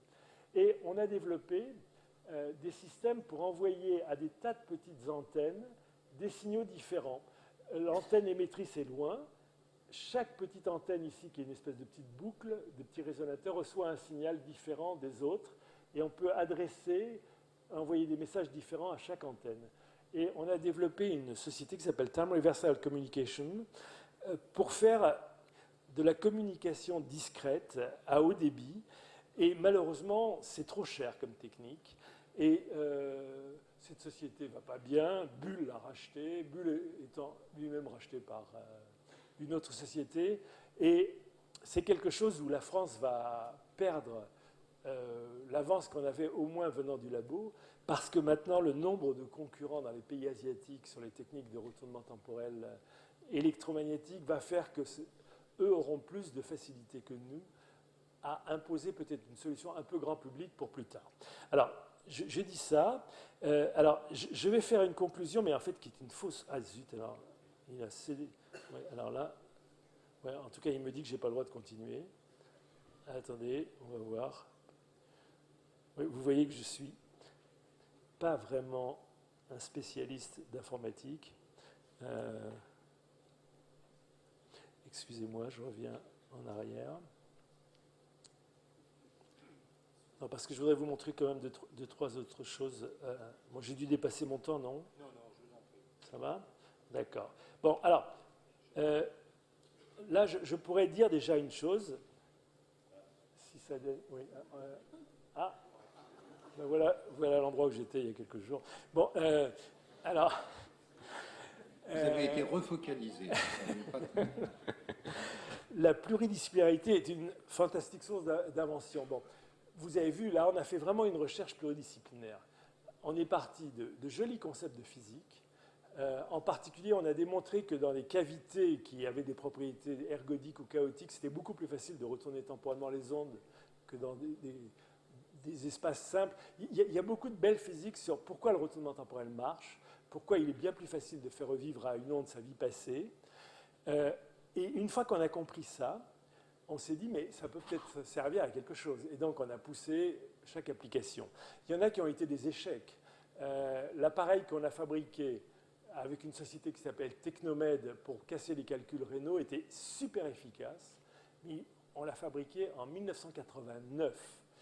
Et à l'époque, l'armoire d'électronique qu'il fallait pour avoir 256 voies de retournement temporel faisait qu'un appareil, le principe était très simple, on envoyait des ultrasons dans le rein de la personne et on écoutait les échos. Et un calcul, c'est une pierre, donc ça renvoie un écho énorme comparé aux autres tissus. Et tout simplement, l'écho, on le retournait temporellement. Et on faisait ce qui s'appelle du retournement itératif. Et donc, il y avait un faisceau qui suivait le calcul pendant que la personne respire. Pendant que la personne respire, le calcul rénal, il bouge. Et on ne vous dit pas, quand on vous traite à l'hôpital, que vous respirez. Et pendant les 10 minutes ou la demi-heure dans laquelle on tape sur votre calcul, on ne touche le calcul qu'une fois sur 4. Et le reste du temps, il y a des ondes de choc qui font saigner un petit peu. Bon, c'est pas très grave. Les tissus du rein se régénèrent très bien. Mais nous, on avait un appareil qui traquait, sauf que notre appareil coûtait une fortune. Et lorsqu'on l'a sorti en 1989, lorsque l'ANVAR a aidé Technomed à mettre cet appareil sur le marché, l'appareil marchait très très bien à l'hôpital Cochin et à Lyon, à l'hôpital Édouard Herriot. Le prix était en gros 5 fois supérieur à un lithotripteur normal qui tapait toujours au même endroit. Donc, on n'a pas eu de marché. Et on a fait beaucoup de tentatives. On a essayé après, pour le contrôle des moteurs d'avion, où il faut apprendre à focaliser des ultrasons pour rechercher des défauts. On a beaucoup travaillé avec la SNECMA et on a montré qu'on pouvait extraire des défauts d'une pièce d'avion. C'était des aubes c'était sur des pièces qui sont en alliage de titane, où il y a beaucoup de bruit Et c'est très difficile de voir des défauts. On a tenté beaucoup de choses, mais chaque fois, on avait un échec. Alors, c'est pas grave, on s'est mis à faire de la physique fondamentale en attendant, et puis on s'est dit, tiens, on a trouvé un truc, maintenant on pourrait faire autre chose. Et on a ping-pongé sans arrêt comme ça. En médical, on a fait vraiment des percées, parce que les deux sociétés qu'on a créées marchent vraiment bien maintenant, et ce genre d'imagerie ultra rapide, tous les échographes auront ça dans quelques années. On a vécu des choses difficiles quand on a fabriqué notre premier imageur ultra rapide, qu'on a eu nos premières images sur des seins où on voyait que c'était extrêmement intéressant pour voir les pathologies. Moi, j'ai proposé ça aux 3 grands de l'imagerie, qui s'appellent General Electric, Philips et Siemens.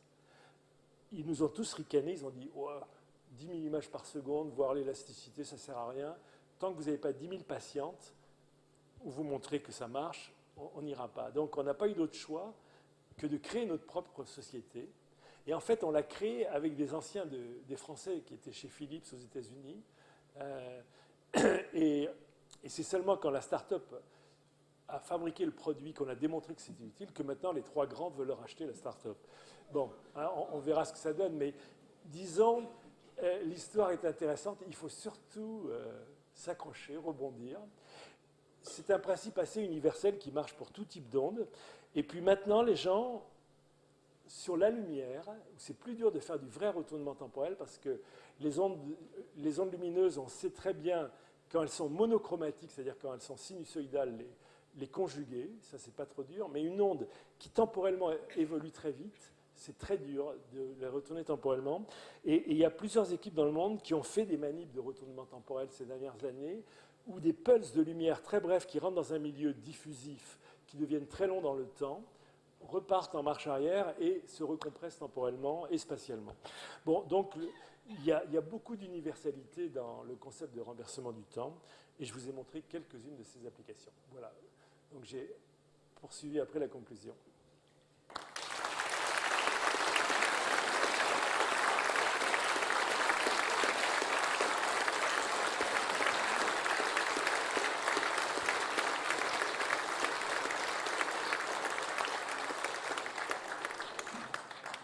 La parole est pour vous, les unes, les uns, les autres aussi d'ailleurs, je vous en prie. Manifestez-vous, levez la main et on vous apporte un bon. Bonsoir monsieur.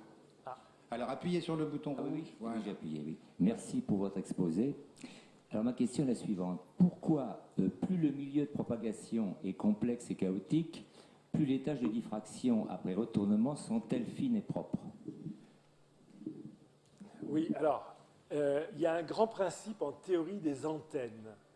C'est la taille de votre antenne et la distance focale à laquelle votre antenne focalise qui vous donne la taille de la tâche focale. La chose qui est remarquable, c'est... Bon, voilà. L'explication, c'est le kaléidoscope. Vous savez qu'un kaléidoscope, quand vous êtes entouré de petits miroirs, si vous mettez un petit motif entre des miroirs, quand vous regardez ce motif, quand il y a ce qui s'appelle une mise en abîme, quand les différents miroirs se font face à face, vous voyez le motif que vous avez mis entre les miroirs, mais vous le voyez plus une infinité d'images de ce motif. Et vous avez l'impression, alors qu'il n'y a qu'un objet, qu'à cause des miroirs, cet objet est multiplié. Or, vous savez aussi que tous les sonars, tous les radars utilisent des antennes multiples. Ce qu'on aime, c'est avoir non pas une antenne de petite taille, mais beaucoup d'antennes. Et si on a beaucoup d'antennes, si on les pilote chacune comme il faut, plus l'ensemble des antennes est grand, mieux c'est. Eh bien, ici, ce qu'on fait, c'est qu'on dit que lorsqu'on vit dans une cavité, une antenne, pour un observateur qui la regarde, en fait, il voit cette antenne plus les images multiples de cette antenne par tous les miroirs. Et si le miroir a une forme chaotique, ces images multiples deviennent un continuum, ce qui fait qu'une antenne paraît bien plus grande qu'elle n'est. Et en fait, tant qu'on voit une antenne petite, cette antenne ne sera jamais capable de focaliser sur vous parce qu'elle est trop petite, elle n'a pas d'ouverture angulaire. C'est l'effet des miroirs qui fait ça. Et le retournement temporel rajouté à ça fait qu'une antenne, dans un kaléidoscope compliqué, devient un nombre d'antennes énorme. Et au lieu d'avoir à piloter 10 000 antennes ou 100 000 antennes, on en pilote une ou deux ou 10 et on a le même effet. D'autres questions, ou bien en bas d'ailleurs dans la salle vidéo, je salue tout le monde. Oui, madame, bonsoir. Je voulais demander si ça pouvait servir dans l'espace, ce genre de travaux, et en particulier, on se pose la question de savoir si un jour une météorite arrive sur la Terre, il y en a de temps en temps qui tombe, si on pourrait l'exploser ou la dévier avec des ondes. Bon, alors, je dirais la chose suivante. L'espace vide, ce n'est pas très intéressant pour le retournement temporel. Parce que ce que le retournement temporel adore, c'est les espaces où il y a plein d'obstacles partout. Parce que là, un miroir, un retournement temporel n'a pas besoin d'être formé de beaucoup d'éléments. Un élément ou quelques éléments suffisent grâce aux images multiples par les miroirs. C'est-à-dire qu'on peut imaginer, et il y a toutes ces techniques de guerre des étoiles qui ont été développées en optique, par exemple pour focaliser des ondes lumineuses à travers la turbulence de l'atmosphère pour essayer de créer des concentrations de lumière. Et toute la guerre des étoiles s'est faite sur le développement de ce qui s'appelle en optique les miroirs à conjugaison de phase optique, qui sont des techniques pour une onde monochromatique, c'est-à-dire qui n'a qu'une longueur d'onde, qui sont des techniques de rattrapage de forme. Mais c'est des techniques qui nécessitent d'avoir des très grandes surfaces actives. Et d'après moi, j'ai souvent pensé au problème, est-ce que dans l'espace on peut utiliser ça? La seule chose où je crois qu'on peut faire des choses intéressantes dans l'espace, c'est pour les ondes, pas optiques, mais pour les ondes électromagnétiques. L'ionosphère, il y a une espèce de guide d'onde qui fait que les ondes électromagnétiques cognent, je ne sais plus, une certaine hauteur et rebondissent et sont piégées autour de la Terre. Et les ondes de grande longueur d'onde, les ondes radio, elles circulent, elles vont de l'autre côté de la Terre parce qu'elles se promènent. Alors on pourrait peut-être, il y a des gens qui ont réfléchi à utiliser le retournement temporel là-dessus, mais pour faire des armes de concentration, par exemple sur une météorite, je crois qu'on n'a pas besoin il vaut mieux avoir des bons ordinateurs et beaucoup d'émetteurs différents qu'on synchronise. Je trouve que les bonnes applications du retournement temporel, c'est quand on est dans les configurations où les ondes ne se propagent pas en ligne droite, rebondissent beaucoup. Alors là, c'est impressionnant. Parce qu'on fait cette concentration à la fois spatio, mais temporelle aussi. Toute l'énergie qui s'est répartie dans le temps sur des tas de secondes se reconcentre pendant un bref instant. Et en même temps se reconcentre spatialement. Donc ça ne me paraît pas évident, en tout cas, que dans l'espace, ce soit si facile. Je ne vais pas être très optimiste, mais enfin, c'est pas tellement si une météorite, c'est quand une météorite. Il faut la repérer d'abord, oui. Allez-y, je vous en prie, des questions. Moi, j'ai une petite question à propos de vos démons, là, tout à l'heure. Vous aviez parlé de ces démons, et vous disiez, si on se gourre un tout petit peu, c'est le chaos, etc. En ce qui concerne la vitesse, je vous cite, mais il y a aussi le problème de la trajectoire. Non, l'idée, c'est on veut retourner les trajectoires. C'est-à-dire que la trajectoire d'une particule, qui est compliquée parce qu'elle a connu des obstacles, on arrête la particule à un moment, Oui. et juste avant de l'avoir arrêtée, on a mesuré sa vitesse, et après on renvoie la particule avec la bonne vitesse. Et là, elle va reprendre la trajectoire. Là, elle est... Donc la trajectoire, si la pas un loi problème. de Newton, F égale Oui. M gamma, est une bonne loi, elle reprend exactement sa trajectoire.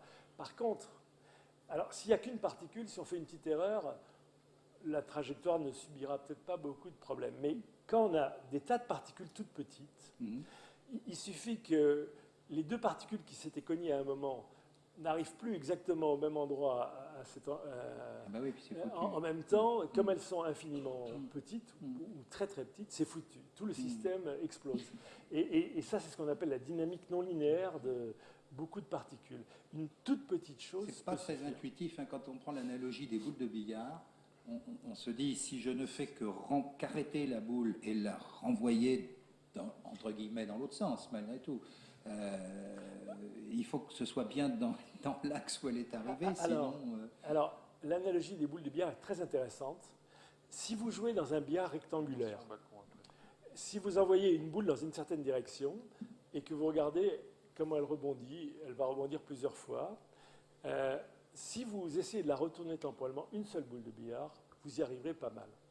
Si maintenant vous êtes non pas dans un billard rectangulaire, mais dans un billard chaotique, c'est-à-dire un billard qui a des formes un peu plus arrondies, qui a différentes symétries, là il y a un problème embêtant. Quand vous envoyez une boule dans une direction, si vous regardez après un certain nombre de collisions où elle va, bon, vous avez une trajectoire. Maintenant, si vous renvoyez la même boule, mais en faisant une toute petite erreur sur la trajectoire, il y a un phénomène d'amplification de l'erreur. Et même une boule dans un billard qu'on appelle billard chaotique, mais qui sont en gros toutes les structures de la Terre, sauf quelques structures qu'on appelle intégrables en maths, il y a tout de suite une grande divergence sur la trajectoire. Et ce que nous, on a démontré, c'est que c'était dans ces mêmes billards qui, pour une boule de billard, a été des catastrophes, parce que la boule, on ne peut pas prévoir son avenir, parce que la moindre erreur s'amplifie, et on peut encore moins remonter sur le passé. C'est là que c'est le plus facile de retourner temporellement, non pas une boule de billard, une particule, mais une onde. Parce qu'une onde, ça n'est pas une particule. Et justement, on a démontré, et ça a énormément intéressé la communauté de ce qui s'appelle du chaos quantique. C'est tous les gens qui essayent de comprendre pourquoi, à l'échelle de l'homme et à l'échelle macroscopique, il y a le chaos, on ne peut pas prévoir les choses, alors qu'au niveau des atomes, la mécanique quantique n'a pas cet effet de chaos. Et il y a beaucoup de recherches là-dessus, et notre manip a beaucoup éclairé les choses là-dessus. Une onde, c'est pas une particule. Ah bon. Et la lumière, les deux peuvent être coupés. Pour faire la mécanique quantique. Il faut que je me refocalise. Oui, bonsoir monsieur, allez-y. Attendez, je crois qu'il y avait pardonnez-moi, je crois qu'il y avait une question au balcon. On va suivre l'ordre des choses. Excusez-moi, tout de suite après, monsieur. Oui, mademoiselle ou madame, je sais pas. J'ai une question, c'est pour un but beaucoup moins noble comme utilisation, mais si par exemple on pose un dispositif sur un terrain ennemi ou quelque chose, et qu'on le fait déclencher une petite secousse, envoyer un tout petit peu de monde, qui peut donc ne pas se faire remarquer, et qu'ensuite on utilise le retournement temporel pour que, en l'accélérant et en l'amplifiant, pour qu'ensuite ça déclenche une grosse explosion, ce serait possible ou pas? Tout à fait. Je ne vous dis pas combien d'équipes intéressées par la défense sont intéressées par le concept de retournement temporel, parce que si vous réfléchissez bien, c'est un concept d'arme. Une onde vient de quelque part, on la retourne, elle revient à cet endroit, et au passage, on peut l'amplifier. Et là, il y a plein de scénarios possibles. Même par rapport aux mines, sur la façon de faire exploser des mines à distance. Parce que ce que je ne vous raconte pas, c'est si l'objet qui est source d'une onde, en plus, résonne sur un certain nombre de modes, quand on fait le retournement temporel de ce qui vient de cet objet, on peut réexciter chacun des modes de vibration de l'objet. Et donc, il y a une foule d'opérations qu'on peut faire. Et bon, c'est pas ce qu'on regarde dans notre labo, mais le scénario dont vous parlez a déjà été imaginé. J'ai souvenir même, il a au moins 20 ans ce film, d'un film avec Michel Galabru, où Michel Galabru, le kamikaze, je crois ça s'appelait, Michel Galabru assassine les speakerines qu'il trouve odieuses, c'est son avis, en étant derrière son poste de télévision et en inversant le signal. Voilà, vous voulez que je vous dise ce qui était le conseil scientifique de ce film? Ah, vous étiez conseiller scientifique.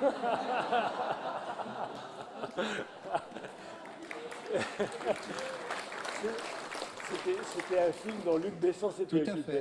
Mais ça a été un... Je l'ai en cassette chez moi, pour de multiples raisons, pas tout avouables d'ailleurs. Mais voyez, la vérité éclate toujours. Tout à fait, vous avez deviné. Monsieur, je vous en prie. Oui, bonsoir. Je voudrais parler d'une application qui me vient à l'esprit. Serait-il possible, dans des environnements bruyants, de trouver une parade? Je m'explique. Supposons un logement au bord d'une route qui reçoit beaucoup de nuisances sonores. Ne pourrait-on pas, sur les fenêtres, dans l'encadrement des baies, disposer des capteurs qui retourneraient les sons pour produire une sorte de son inverse, de façon à annihiler les bruits gênants pour les occupants?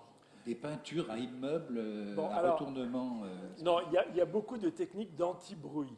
l'anti-bruit, ça veut dire que s'il y a un bruit qui vient d'une certaine source qui arrive vers vous, on peut imaginer créer une deuxième onde qui a exactement, à l'endroit qu'on veut protéger, un signe opposé à la première onde, pour que la somme des deux, parce qu'il y a un principe de superposition, donne 0.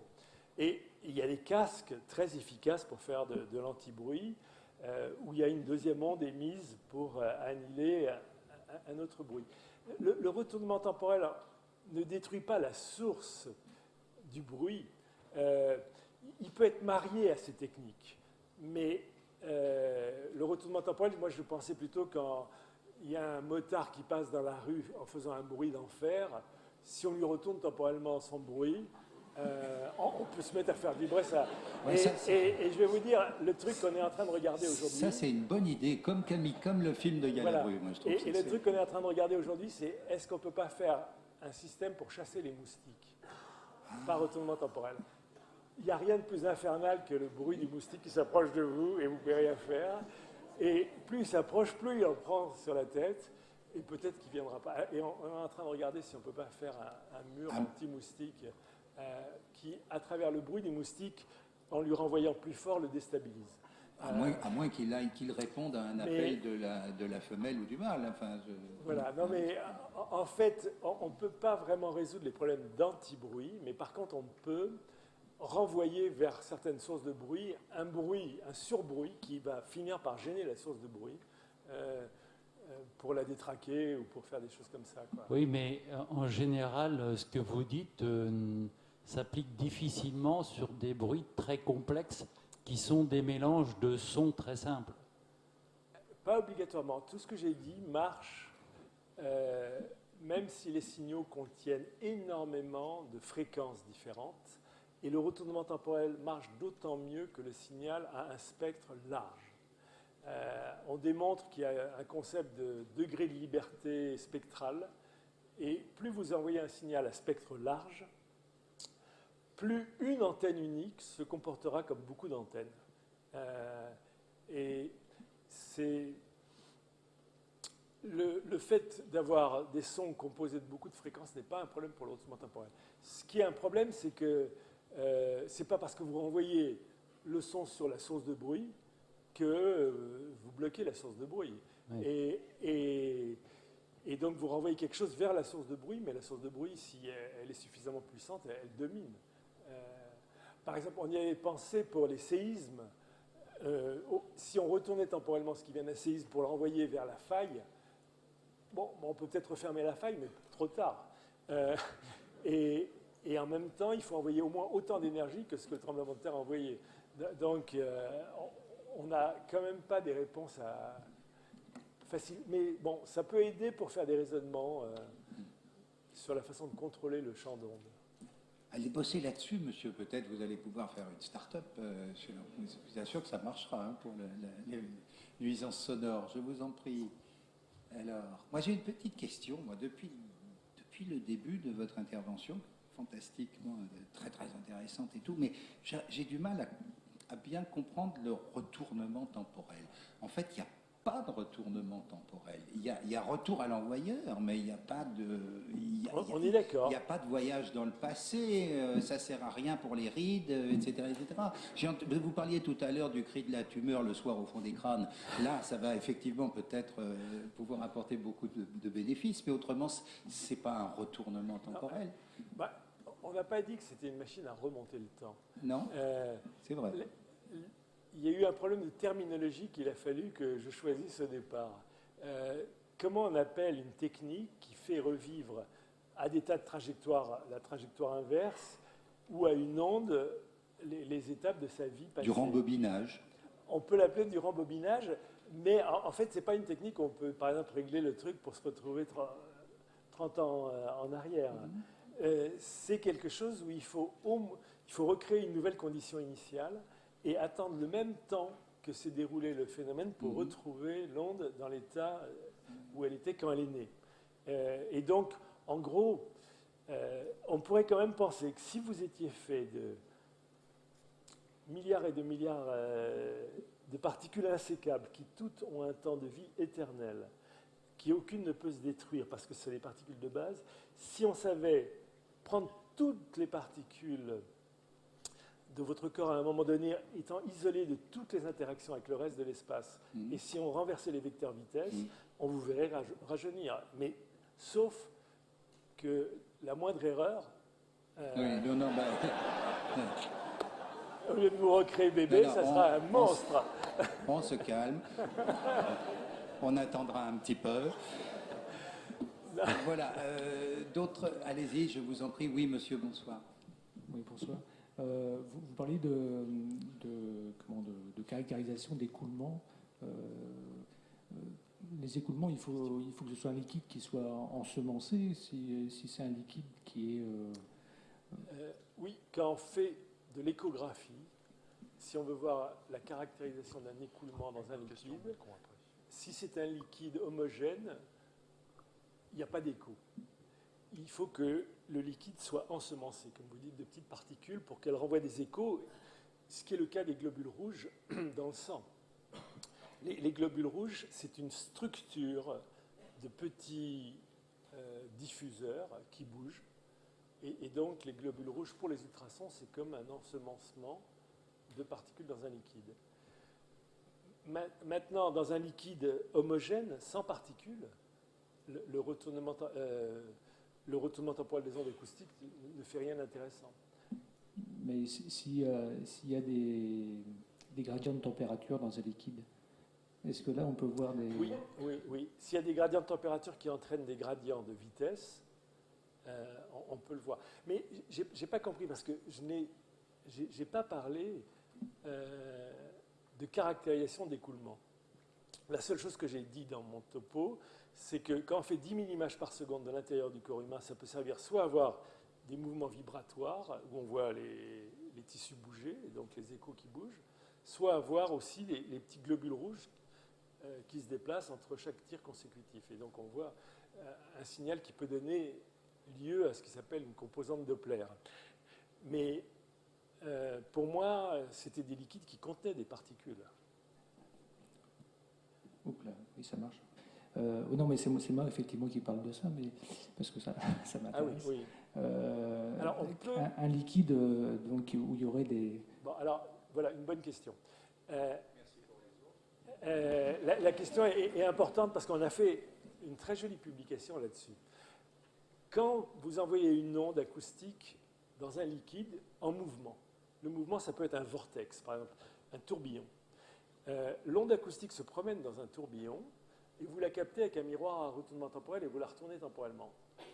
Elle ne revient pas au point de départ. Pourquoi ? Parce qu'il faut à la fois retourner temporellement l'onde acoustique, mais il faut aussi retourner temporellement le liquide, c'est-à-dire faire repartir le vortex dans l'autre sens.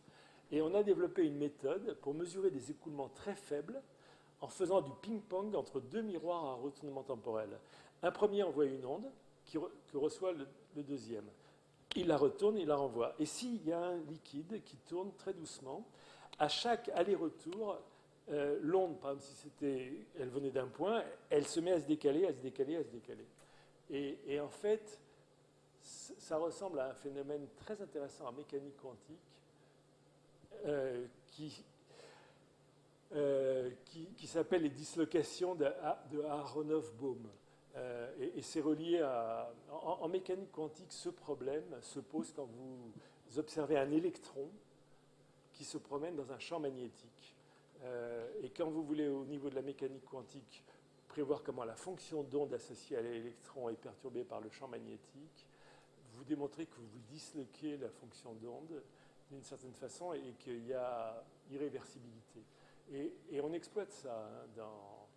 On a fait un système, ça c'est dans des écoulements non ensemencés. Je pourrais vous donner plus d'informations là-dessus, mais là ça devient très technique. Oh, mais ça m'intéresse. D'accord. Monsieur, oui, bonsoir. Allez-y. Avez-vous déjà testé votre renversement du temps en astrophysique, par exemple sur le Big Bang ou sur la théorie des trous noirs ? Ben, on a essayé, ça n'a pas bien marché. Mon idée, c'était de faire un Big Crunch, Oui. qui est le retourné du Big Bang. Non.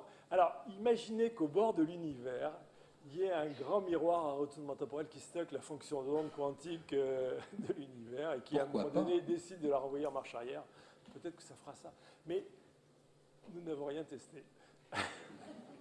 Décision entre le kamikaze de tuer les splitterines par la télé et puis nous mettre dans un big crunch, vous êtes quelqu'un de dangereux de temps en temps. Hein, oui, oui, tout à fait. D'autres questions, je vous en prie. Allez-y. Oui, allez-y. Vous avez aussi testé votre théorie du renversement sur le temporel, sur par exemple le voyage interstellaire ou le voyage année-lumière, le voyage lumière. La vitesse de la lumière était... Non, oui. alors, Je sens que j'ai un amateur de Star Trek. J'ai dirigé pendant un certain temps, je ne dirige plus depuis 6 mois, un institut qu'on a appelé l'Institut Langevin. Et Langevin était à la fois un physicien qui aimait les applications, puisque c'est lui qui a inventé le sonar à l'école physique-chimie, et c'est Langevin qui en même temps s'intéressait énormément à la relativité. Et c'est Langevin qui a compris le mieux, même mieux qu'Einstein au début, la relativité du temps. Et c'est Langevin qui a proposé cette expérience par l'esprit de 2 jumeaux qui partent l'un très... Le paradoxe de Langevin. Voilà. Mais on n'a pas été plus loin, bien qu'on soit à l'Institut Langevin, on ne travaille pas sur le voyage interstellaire encore. Non, mais on n'a pas regardé ce genre de problème. C'est dommage. Je vous en prie, manifestez-vous. Oui, allez-y, monsieur, bonsoir. Inclinez bien le micro vers vous. Faites pas comme le pianiste qui pousse le piano. Voilà. Oui, est-ce qu'on peut imaginer d'utiliser cette technique du retournement en matière d'informatique, par exemple, pour lutter contre les virus et les interventions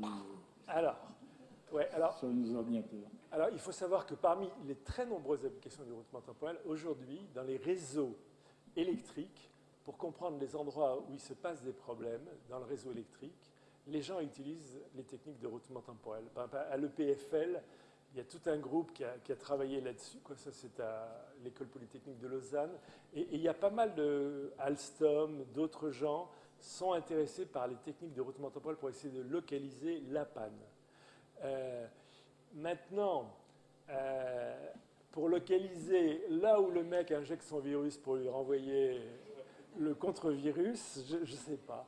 Mais je pense que le concept de retournement temporel dans les systèmes où ce n'est pas de la propagation directe, mais c'est de la propagation à travers des tas de câbles dans tous les coins, ça c'est étudié à l'heure actuelle. C'est quoi, pardonnez-moi? C'est étudié. Oui. Les gens regardent ça. Les gens utilisent ça aussi pour localiser les éclairs maintenant. C'est une méthode de localisation de l'impact des éclairs qui donne des résultats intéressants.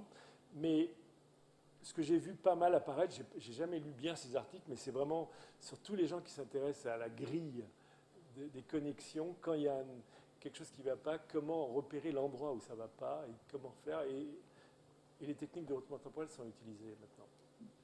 Mais je ne pourrais pas vous dire exactement si c'est très efficace ou pas, mais en tout cas, les gens regardent ça. D'autres questions? Tout à l'heure, je vous ai entendu être un peu pessimiste vis-à-vis de la recherche française, dont vous êtes un fleuron, un représentant, avec toutes les boîtes que vous avez montées, etc. Bon, c'est une vision réaliste, un peu pessimiste, ou encore très optimiste, on va vraiment couler, parce qu'on a vraiment l'impression qu'on s'est fait tout dépouiller, là. Enfin, vous, d'ailleurs. Hein, je ne suis pas pessimiste sur la recherche française. Non, mais celle-là, dans le domaine. Non.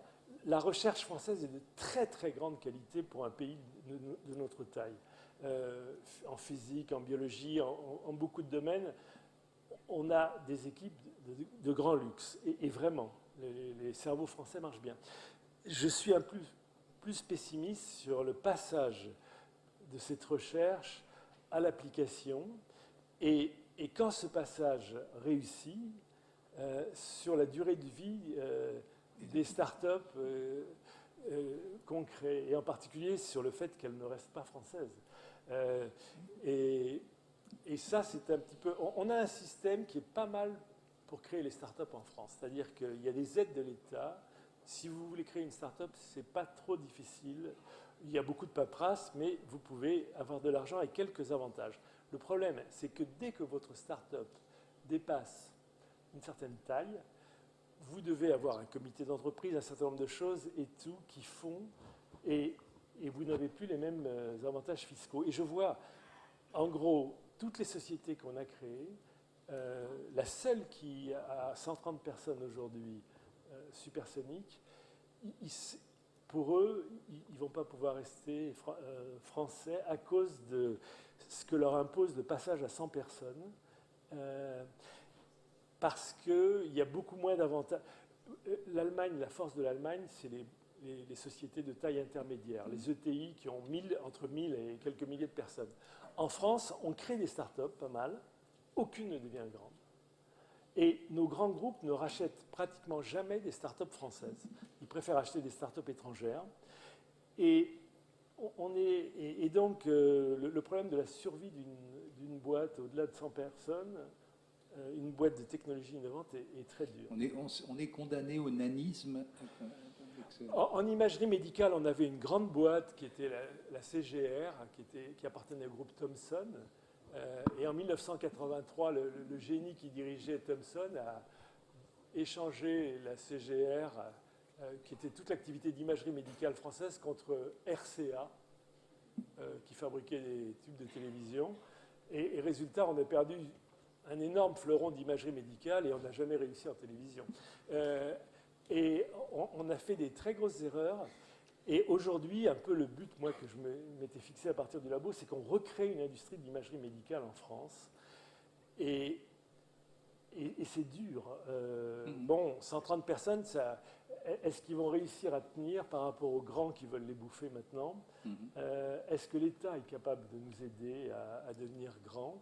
Est-ce qu'un grand groupe français serait prêt à nous prendre sous son giron pour nous aider à grossir? C'est pas pessimiste. Disons, là, je suis pessimiste. Par contre, et pour conclure, vous parliez tout à l'heure du caractère très fructueux de la recherche académique et du labo privé. Enfin, peut-être on peut conclure sur ce petit optimisme-là. Non, mais on peut dire en tout cas que la France, en recherche, reste un grand pays. Et quand on voit nos collègues, ils sont toujours en admiration devant le nombre de bons chercheurs français. Sur le côté académique, il n'y a rien à dire. Maintenant, le nombre de startups qui réussissent, si on se compare à des tas de pays, et on n'a pas créé de Google depuis un certain nombre d'années.